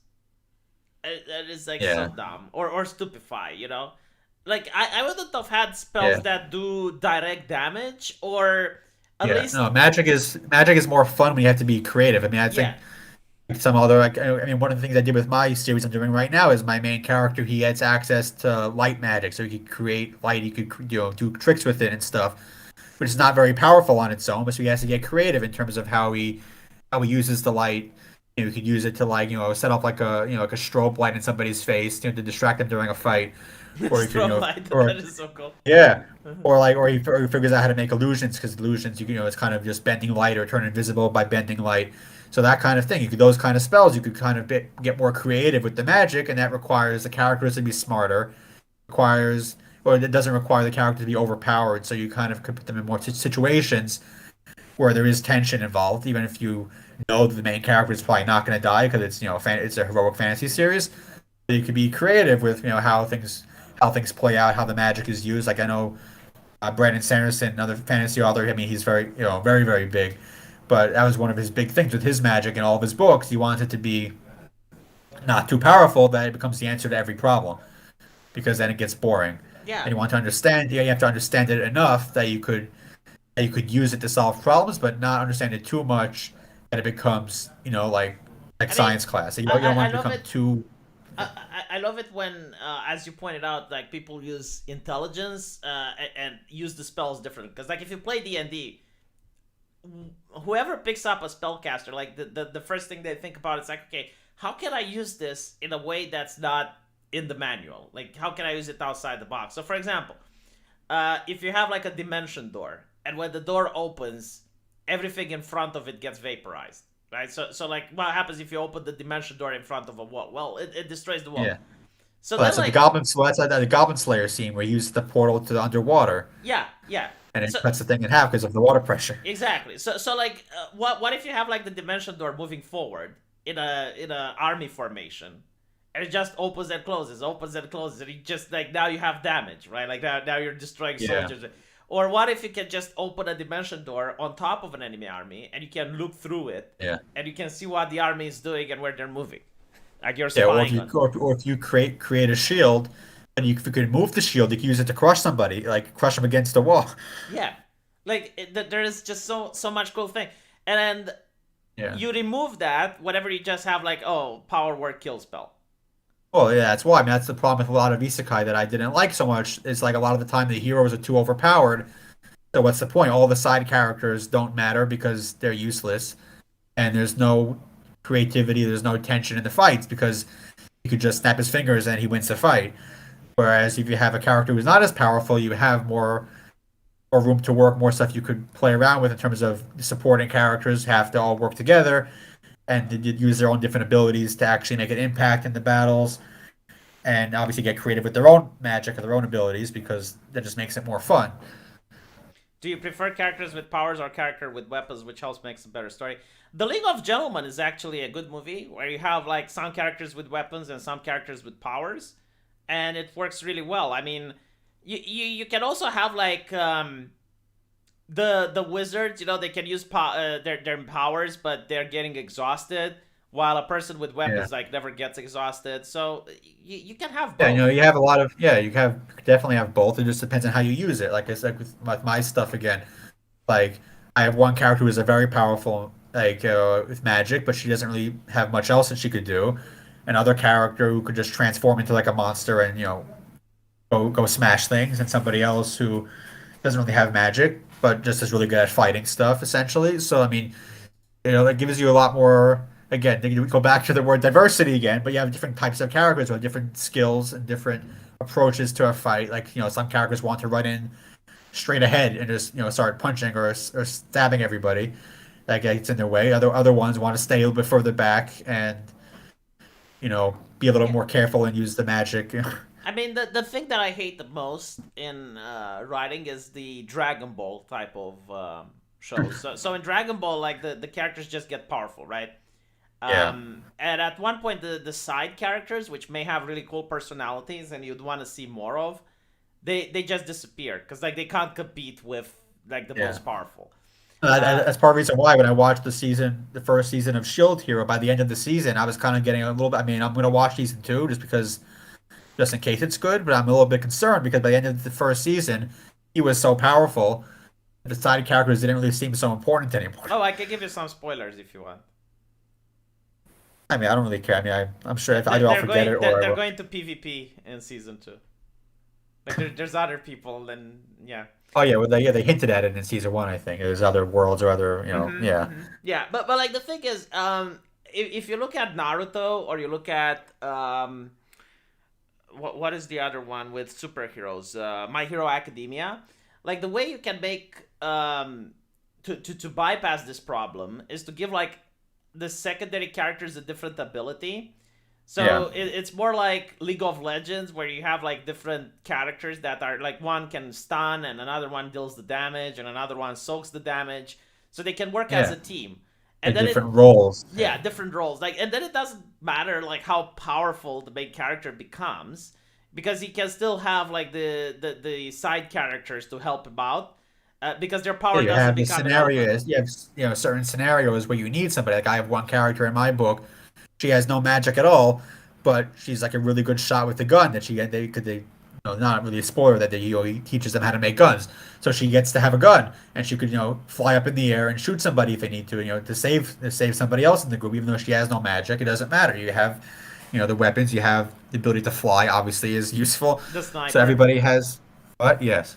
yeah, like a sniper Well, yeah, rifle. yeah, yeah. I mean, this is with the regular rifle because they don't really have those yet. You can't jump technology that fast. You can only go so far so fast. Sniper But rifles aren't really that difficult to make if you have a rifle. oh no, yeah, you just have to make it. Well, once you get to rifle, once you have the rifling in the barrel, I mean, things got very very accurate at that point. It was just a matter of loading it because obviously once when you have I mean, like the muzzleloader weapons. like think about it this way: spy glasses for sailors existed since pre-colonial era. Yeah. So, like, if they have a spy glass, they can just attach it to a rifle, and then they have a sniper rifle.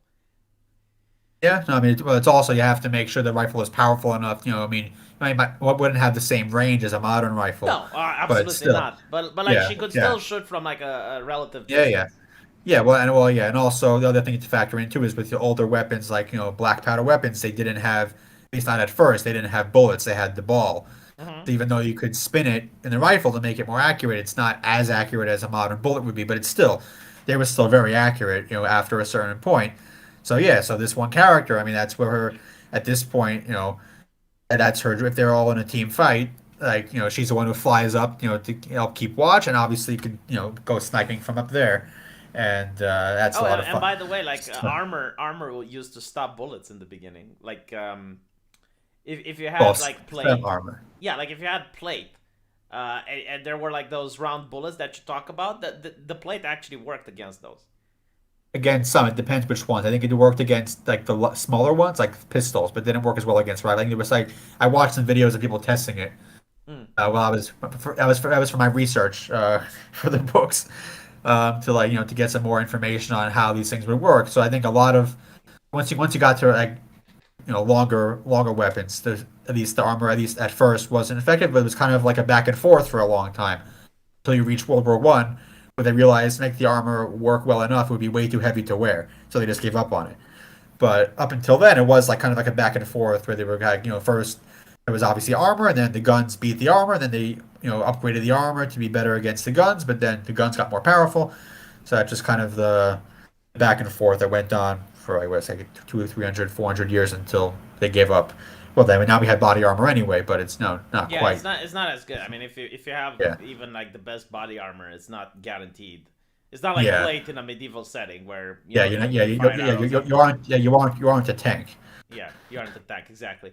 My favorite Harry Potter scenes are the Maze of Riddles, Ministry of Secrets, and when Harry fights all those inferi. Read the books, dude. I'm not. I would say I that. can't read them anymore. I tried reading the books again once, but I couldn't do it. It was like the writing style was too juvenile. I don't know. Maybe it's just me because I got older. I couldn't read them again after, like, I read them when they came out when I was younger, but when I tried reading them again maybe like 5, 6 years ago, I couldn't get through a page. But maybe just me. I Someone mean, says, I mean, they were good kids books. I mean, that's, there's still talking about some the knowledge. sniper rifle, you need to have some kind of crosshair inside the glance lens. That's not true. Like the first sniper rifles didn't have a crosshair. Like the very fact that like you fire once and you kind of get where the bullet is going, so you can fire the second. Obviously, they're Well, not as accurate as modern, but it's yeah, well, better than nothing. you had the iron sights, which you have to line up the two parts to make sure it flies straight. I mean, it's not Yeah, going to be 100%, but it was. I mean, it is effective enough. I mean, I've fired guns with iron sights a few times, and so you can be accurate enough if you're skilled enough, obviously. But it's much easier if you have a modern scope, like there's much less effort involved to yeah. I make it mean, accurate. yeah, you can calculate the wind and shit. Uh, nice interview. I support this kind of streams. Thank you. I appreciate it. But I think I've I been enjoying. actually tried the Dungeons and Dragons settings where I would combine. So the action took place in Hell, and there was this different faction that was conquering worlds, and they wanted to conquer Hell as well. So you had like golems fighting against robots, and like who would win, an Apache helicopter or a dragon? Uh, And the sad part is that Sargon didn't like it because he was getting ready for a fantasy setting and he didn't want modern military tech. well, he doesn't get to choose. Yeah. But I don't know. Like I think it would be cool because like you can actually Yeah. do this with the D&D style. Like for example, if you want to have a tank, it can be like a golem that has magic missiles or fireball, right? Like a golem that can cast fireball. So you go to the monster manual, you take the stats for the golem, and you also have like the fireball for firing. So then you now describe a tank, and if anyone wants to attack, it's like okay, roll for ACM, blah blah blah. Now, the way you can explain it is like, well, how can a sword pierce attack? It's like, well, how can a sword pierce a golem? It's the same thing.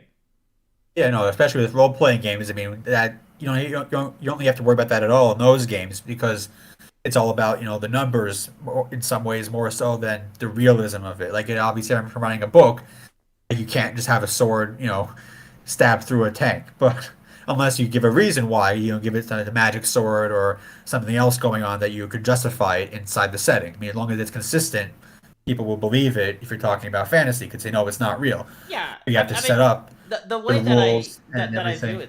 it is that like the heroes in Dungeons and Dragons, they're so powerful, like they're so strong, they're like Hercules. So like when he smashes that sword, it's kind of like Hulk smash. It's kind of like Thor just smashing it into the tank. Yeah. Because like these are people fighting dragons. They're fighting earth Yeah. elementals. They're fighting, like all sorts of other monstrosities. So if you're like level 10 adventurer in Dungeons and Dragons, Yeah. you're not a regular human, even if you're a fighter. Yeah, well, the whole level system kind of makes that work because somebody level one you can consider him more like a regular person, and then obviously the higher up you go, the more powerful you get in every respect. And then, Yeah, like someone actually did the math, and they were like, level 1 adventurers are like people in peak conditioning. yeah, Level 2, like sorry, up to level 3. Level 3 is like highly professional athletes, like the best of humanity. And then when you get to level 5, it's like it's like the super good. Yeah, Avengers. Yeah, it's like the yeah. Avengers and blah blah blah. It Level reminds me of Magic the Gathering back when it was rest in peace Magic the Gathering, Rest in but peace.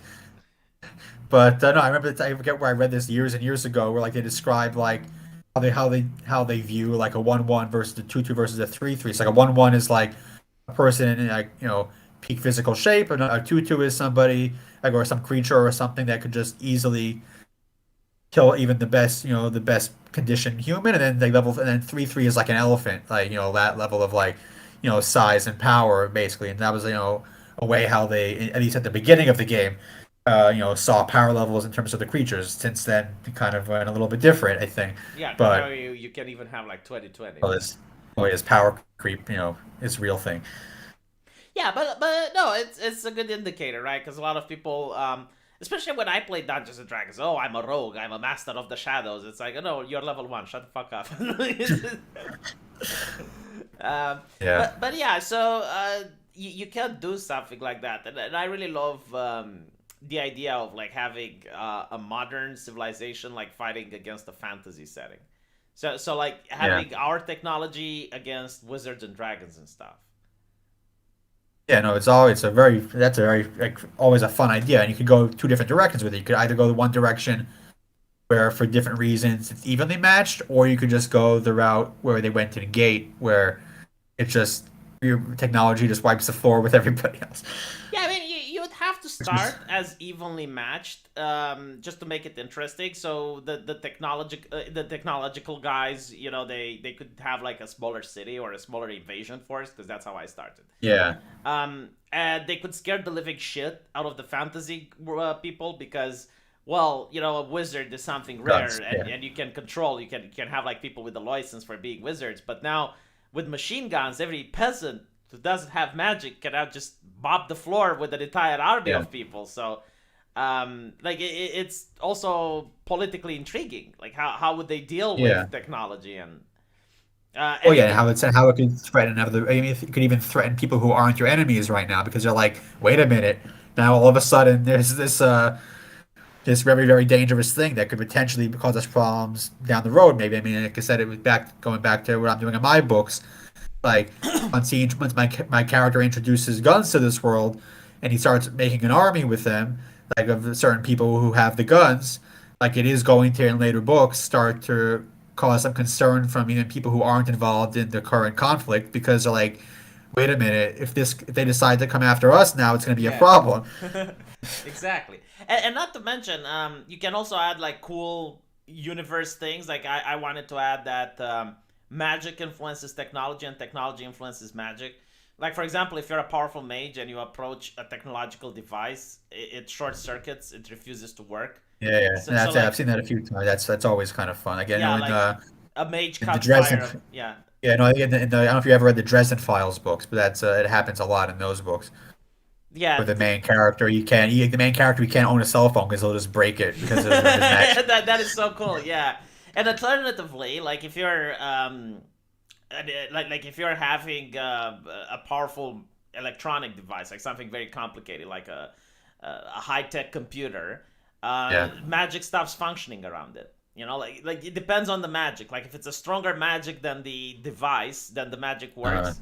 But if the device is more intricate and more sophisticated, then it actually depowers the magic. So you can have yeah, like that'll be armor fun. Yeah. that's yeah, like the armor just has a lot of transistors and a lot of things that don't really make sense, but it's just like overly The presence of complicated. it, yeah, the Yeah, presence of yeah, it just yeah, messes with the magic. exactly. Yeah, it's got like a lot of micro, like rare earth minerals and stuff. It's like it just doesn't make sense, but it's Sure, all so lumped in like together. we're like copper coated, Yeah, like things with LEDs and shit, and it's just like the whole purpose of it is to light up the LEDs, but it's so complicated and intricately made so that it just depowers magic. Like if someone tries to cast a Vada Kedavra on you, it doesn't work. But either That'd that be is pretty fun. absolutely Yeah, ridiculous. Yeah, either that is just ridiculous because like a single bullet would take you out. But it's like yeah, magic and technology are symbolically identical. Um, depends. But yeah, there is that famous quote. I think it was Orson Scott Card. Maybe it was like that sufficiently advanced technology is indistinguishable from magic. Because like yeah.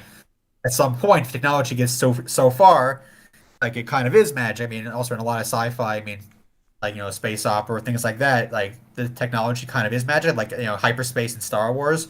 It just works. Don't ask questions. Hmm. Like it doesn't matter for that story. Like where Star Trek, it matters how the warp drive works I because mean, it's different kind of sci-fi. it depends on the setting. Like for example, in Yeah, no, of Warhammer course. 40K, magic is chaotic. So Yeah, technology, like a bow will always fire an arrow.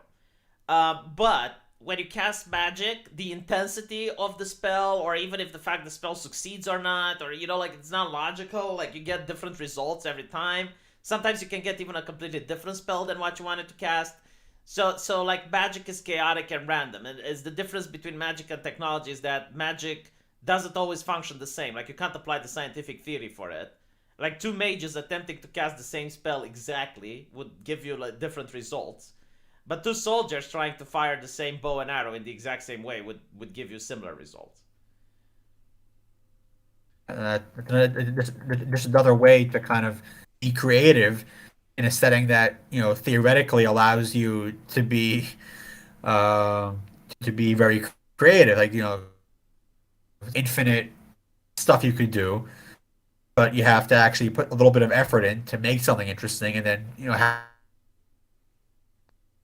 actually it was Clark who said the thing about magic, not Orson Scott Card. I Yeah, so yeah, yeah. I didn't. I know the quote. It's No, I but looked it yeah, up. it's kind of I true. looked it up. Like if you took a computer back in medieval time and you showed it to people, like they would think it's magic. Yeah. Your voice is deeper than Crusader Scarson imagined. Thank you, I guess. I guess that's good. Yeah, so I really do enjoy magic. I noticed that the people from Yeah. EFAP they don't like magic usually. Like they're not happy with it. In general, or just because of how it's used? Because like we said, we've talked about already, like if you use it in a way that requires you to be clever about it and how it has its strengths and its weaknesses, I mean, it's no different than any technology you have access to or any other ability that you have. I mean, So I think in I that haven't sense, seen them. I haven't seen them praise magic being used ever.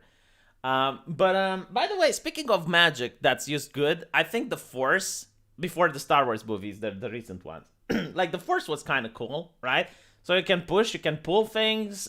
yeah. You can use it as a premonition to see a little bit into the future, so you can dodge bullets. But that's kind of it. Like that was the extent of the Force before Yeah, then you they have, well, yeah, then when you have the lightning. yeah, before they made it overpowered. Like, So you have the lightning, yeah. but like it didn't actually replace weapons.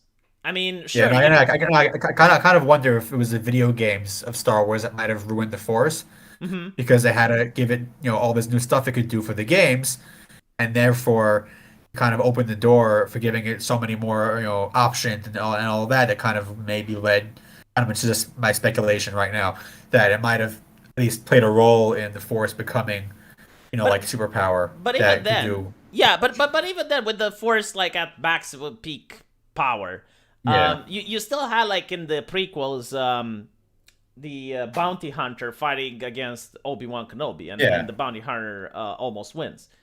I mean, he puts on a really good fight. So yeah. it And he shows, put some other guys later on too. So yeah. So it shows that even if you're like a Jedi and you're very powerful, I mean, Obi-Wan Kenobi was OP at the time, but even then, like a very skilled person using a jetpack, like a skilled Mandalorian, can put up a good fight. So yeah, I really love, like, no, like the Star Wars does magic right. I mean, even the mind trick yeah. thing, right? Like, why don't the Jedi's use mind trick all the time? And it's like, well, because you don't know if the person you're using it is capable of resisting it, and if they're capable of resisting it, then And it's well, awkward. yeah, it's awkward. Plus the code, like there's another way you can limit power. Like you have magic that's very rare in that universe, and mages are persecuted. So if you Yeah. have like that setting, that people will try to use magic as little as possible, or if when they do cast spells, they try to mask it in a way so that no one knows they casted the spell. Yeah, or you could give some other kind of major cost to the magic that you have to, use a certain I to have access to a certain item or something else in order to use the magic. So if you take away, like, you take away the wizard staff, you can't use magic anymore. Mm-hmm. So there's a lot of different ways you can kind of limit, even if they're powerful, you can have ways to limit what they could do, and Yeah, make or better stories. there's like that chicken Invincible who turns into a beast, but every time she does so, she becomes younger. So there's like a Uh, cost with how many times she can yeah, transform. I think yeah, no, in The Witcher they did the same thing. It's like when you use magic, you turn older. Like you basically like yeah. lose the part of yourself. Yeah, also in Wheel of Time, it's a big plot aspect for the most of the books, where if men use the magic for plot reasons, they start to go crazy. So they could use it, and they're very very powerful with it, more powerful than the women actually. But if you use it too much, even more than even just a minimal amount over time, you're gonna go crazy and then start killing everybody around you. Is that a So it thing? also, Like did they use that in the TV show? they did, but they didn't do it well Hmm. because they kind of reframed it. Basically, they didn't kind of, because in the books, the male and female magic are two separate like parts of the same host, but they're distinct, things separately. And in the show, they kind of imply that it's the same magic, and they're just men using it is bad, as opposed to the magic that men use is cursed, which is what happened in the books. But So they kind of why? like, Oh, hold on. In the movies, if men use it, what happens? in the show also, if they use it, they go crazy. Oh, Like there are a couple scenes of them of the women hunting down and who could use the magic because they do go crazy and they're very dangerous and all of that. That was in the books too, but the way they kind of framed it in the show was very questionable in terms of how it actually is meant to work in the books. from what I But gathered, like a lot of the problems that people who watch the show have is that they don't explain things. yeah, well, yeah, I guess if you didn't read the books, you'd be confused. If you read the books, you're mad they changed everything for no reason. Like, I have no idea how. I mean, I guess they already greenlit it for season 2 before season 1, so they're probably going to do it. But I don't see it going past season 2 or maybe 3. Like, I don't. It's not. I Honestly, don't it like. makes me foam at the mouth that you have like these shows like Star Trek Discovery and the Wheel of Yeah, Time, and like, they too get, big to fail. Like, yeah, they keep getting greenlit, and then you have The Expanse, which is an amazing show. And in my opinion, I think it costs less than Star Trek Discovery to make, and it has like a huge fan base. But number one, they don't promote it almost at all. Like I've never seen like an Expanse trailer or anything on yeah, anywhere. And secondly, it's like they immediately canceled it, and it's like fucking hell, like finally you have something good, and it's also woke. Like I mean, it's got diversity, it's got like strong and empowered women, it's got all that shit, but it's good. And well, it is what it is. yeah. That's just what happens these days. Yeah. Eh, I just wonder if there's ever going to be like a renaissance when it comes to art, because There used to be suppression from the Christians back in the day. Like you had concerned citizens writing letters. So there was like cancel culture from the piety warriors. I mean, with the comic books, for example, you weren't allowed to show any death. You weren't allowed to show blood. You weren't allowed to have anything besides the hero winning and saving the day. And once that stopped, I think that's when you see the Renaissance and everything goes grim dark and everything goes edgy because, well, now like you've been suppressing this for so long that people are like just trying to express themselves and doing what was forbidden. So maybe we're going to see a renaissance when this PC culture goes away. I hope so. I mean, well, that's what I'm trying to do. A lot of, me and the other authors that I'm friends with who are, you know, very much on the other side of the political side of things. We're trying to make our own stuff, so that there is, alternatives if anybody wants to read, fun, good stories that don't have all this, the woke nonsense shoved into it. And I mean, if we get, I mean, obviously the goal is to then get big enough that we could, have more of an impact than, small time authors that we You, all are you know right what you now. should do? But Like try giving yourself awards, like have an award, but not just to yourself. Like give an award to things that are good. I think Uh, someone's done that actually once or twice. I don't know if it's been a regular thing, but we should probably do more. We should probably have like one, like a whole bunch of different awards, and put in all the book covers, all the different awards, like till we all look like communist generals. yeah, I mean, I guess like there's no award that I could follow now that like all awards have been tainted. They lost their purity. I mean, there's always so much you can get. Okay, like this is the best restaurant. This is a 3-star Michelin restaurant, and you go there and you eat, and the food tastes literally like shit, and it's rotten. And that can happen so long until you're going to be like, okay, well, these recommendations are horseshit. It's such a shame we never Yeah. got a proper Conan movie. So, like you did almost get a Conan TV show. We've been talking about this in the beginning. I think it was either on Amazon or HBO Max, but they canceled it mid production because it was way too true to the IP. So it was way too faithful. And if you know anything about Conan, it's like the guy filled with muscles saving the bikini babe, and they didn't really like that. It's haram. Yeah. Yeah, you can't have nice things. Yeah, you can't have boobies. Like, and this is something else that I find amusing. It's like the over sexualization thing. Like for them, a woman that is curvy and is dressed like she's going out clubbing, that is way too much. Yeah. It doesn't take two isn't you don't have to go all the way to the other side to to be too much for them. It's like all everyone jokes about how anybody to the right of Stalin is now a Nazi. Like there's like the line that they divide good and bad by is like so far off to one side. It's not anyone near the middle. So Yeah, I just mean, everything becomes bad. I'm not talking about like anime girls where like they have just a bikini and like literally just a swimwear and they're curvy, right? Like not even that. But if it's like a girl like Uzaki-chan, which is fully clothed, they will freak out about it just because she's curvy. So even if she's like completely clothed up all the way, like no skin showing, they're freaking out. Alternatively, if you have like a girl that does wear like some clothing that you would have see women wear at clubs, it's also too much. Meanwhile, the men, like if you have a man that's like Conan, so he only has a loincloth and he's like just incredibly muscular and buff and like all of that, that's fine. Like no one will complain. Yeah. And it causes like as we talked in the beginning, it's this weird immersion breaking thing where you see like the athletic man like go with the very middle aged, very toxic, very plain looking woman, and it's like why? Like that doesn't happen in the real world. What they are is that they are against beauty. Um, yeah, I think like they consider beauty to be heteronormative cisgender patriarchal concept.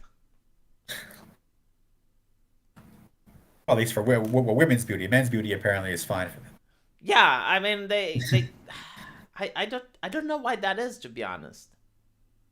Well, I, because I think because it was start well, part of it might have been because some of the feminist origins of a lot of this stuff to begin with, and also the entertainment world is dominated by women. So, Mm-hmm. they want to see, attractive men, but maybe they feel, a little bit threatened if they have good-looking women on the screen. Really, you think that's it? I mean, look, I don't know if that's all of it. Maybe I might be a because part of it, like, but yeah, it like you're is, saying, the entertainment world is dominated by women. It's like, okay, but there's like publishing. genres. Yeah. Yeah, but there's like genres. I mean, like so if you make something for teenage boys, right? I mean that, like, they're the ones that are going to pay for it. Like, they're the targeted demographic. Yeah.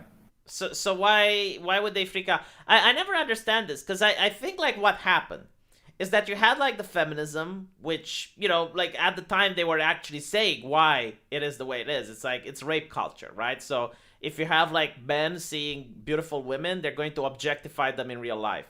So in order to reduce rape, we need to censor women in art. That's pretty much the logic. But that was lost. I mean, like, right now they don't know why. They just know it's bad, so they want to censor it.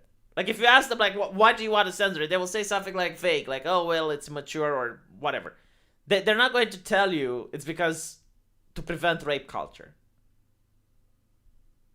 They don't even know what rape culture is at this point. Well, it's like a boogeyman. Like, It's a boogeyman, yeah. And my favorite part is, like, they admit, like, rape culture has nothing to do with rape, and it's like, okay, so why do you use the word rape in it then? You disingenuous twat. But anyway, it was nice to have you. Give me the link for your book. I'll yeah. put it in the description. Should I send it to you what? Put it in here or send it to you over on And Discord, I guess. and one more super chat. It's not about the body. It's about the humiliation ritual. I don't think they're like. I don't know. I genuinely don't know what's in the mind of because there's like two types of people. There's the people that just want to have a business, so they're going along with it. Like, if you want to work in Hollywood, you have to have the talking points and you have to speak the speech. So like, I know why those people do it, but like, I'm curious about the genuine ideologues. Like, the people who are genuine believers, like, what do they think? Yeah. Uh Someone asked, did Yakov watch the Canadian sci-fi series Continuum? Is the last Red Pill show on TV? No, don't think I've actually heard of it. Me neither. I've not heard of it. Maybe I should watch it. There is a really good show. I think it's like Yellow Park or something like that. I don't know. Apparently people are saying like it's a non-woke TV show and it's doing so well that it's now like going another season, and it has like a lot of actors that aren't very famous. I mean, the first time people saw them was in that show, Uh, Yellowstone Park or some shit. I don't know, but it was suggested to me. But it's not like something that I like to watch. I mean, just because it's not woke doesn't mean that I'm yeah. automatically Well, attracted. yeah. You don't want to have people like just making something that not putting any effort into making it good, just making it for their own, the different political side. You want it to also be, entertaining, while you could put your own, messages in there if you want. You just don't hit everybody over the head with it. Yeah. I mean, don't get me wrong, like, Because, it's yeah, refreshing to see something right wing. yeah, Because, like, I've been bombarded with so much leftist propaganda at this point. It, but it still has to be good. but yeah, so even if it's not good, I mean, it helps it a little bit. From a 5, it might Yeah, make it a 6 in my eyes. I understand, like, other people will not think the same. yeah. But it still has, yeah, like, it still has to be good. It's not just, which is kind of funny, like, this is something where me and Black Pill disagree. He's a movie critic, and we were watching. Sorry, he was watching the movie Bird Box. Sorry, so he Uh, was watching Bird Box, and he basically said that it's a leftist thing, and I was like, no, like so the story is that there's this supernatural entities that if you see them, uh, you want to off yourself, right? uh, So, okay. um, and in order to survive, there's a couple of strangers that huddle up in a house, and they're very diverse. But there's this white guy who clearly is like a right winger, and he's like, no, we shouldn't let anyone in. Like, if we let anyone in, it's a danger to us. And it was actually the guy's house. Like that's what I found funny. So he's being treated as the villain. So what they do is like eventually they let someone in, and they lock up the guy. So the owner of the house, the white Republican, he's being locked up in a room against his will, so that they don't have to listen to him. And it turns out that the person they let in was actually a crazy person, and crazy people could see these aberrations, these supernatural entities, and force other people to see them. So the crazy person starts killing people in the house. So what the Republican does is like he breaks out of the door, he breaks out of the room he's in, and he tries to rescue everyone. So I'm thinking like, how the fuck is this not a right-wing movie? Like you got, all right, like you got the people, the asylum seekers going into the guy's house, and the guy is like receiving the first bunch, but then he's like, okay, no more, and we should be careful with whom we let in now. They lock them up because like they don't care about what he has to say. They consider him crazy.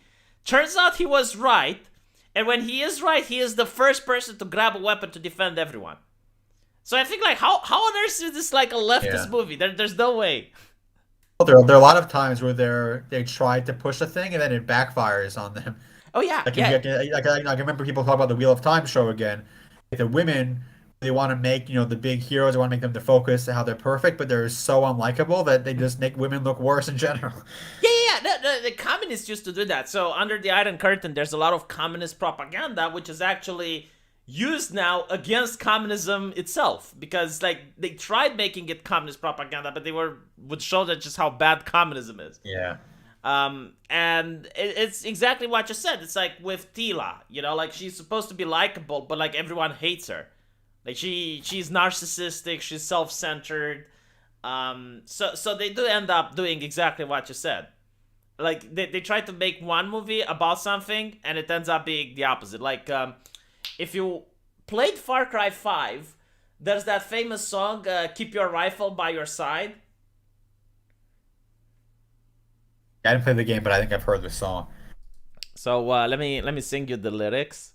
But the song is supposed to be sung by the villains, but it's such a good song that now right-wingers unironically use it. So the song goes like this. They look high and they look low, they look everywhere they go, but when the sinners find us, we won't hide. They'll come loud and they'll come fast, we shoot first and we can last. Keep your rifle by your side. Singing, oh Lord, this earth was made for us. Singing, oh Lord, this sinful life just ain't enough. So we'll take a stand because we must protect our land. Keep your rifle by your side. It's like, God. Could you get a more like base thing if you try? They'll come day and they'll come night. They'll have our children in their sights, but if they don't have faith, their eyes are blind.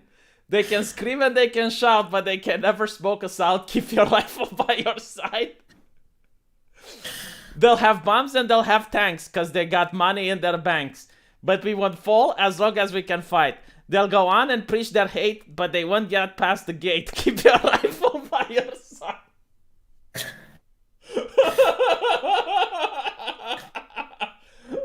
And when I see your face, I know I must protect my place. I'll keep my rifle by my side. so like, this is the song that the villains in the game are singing, right?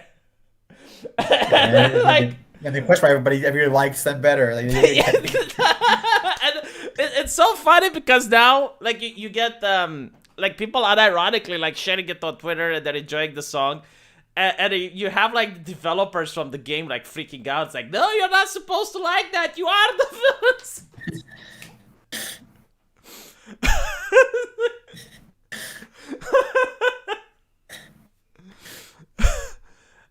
Please keep leftists away from Henry Cavill and his toy pants. Well, you can keep the leftists away from Henry Cavill, but can you keep Henry Cavill away from the leftists? Oh my God, it is like it's not the song itself that is great. It's the reaction that the developers had. Like they were really freaking out. And I think like the reason people appreciate it is like, okay, first of all, I think like they were trying to make the song cringe because it has religious connotations. It's like, oh my God, religious people, that's so cringe. And the secondly is that I mean, it's self-defense, right? They're not coming to Yeah. get ya. They're not coming to conquer They're anybody. not coming to get ya. They want you to fuck off and leave them alone. Like you're the bad guys in that situation. Yeah. Just leave them the fuck alone. Anyway, right. So I'll put the link into the comment section. Thanks so much for being here. It was fun. Thanks for having me. Yeah, it And was very yeah, fun. thank everyone for watching. Take care.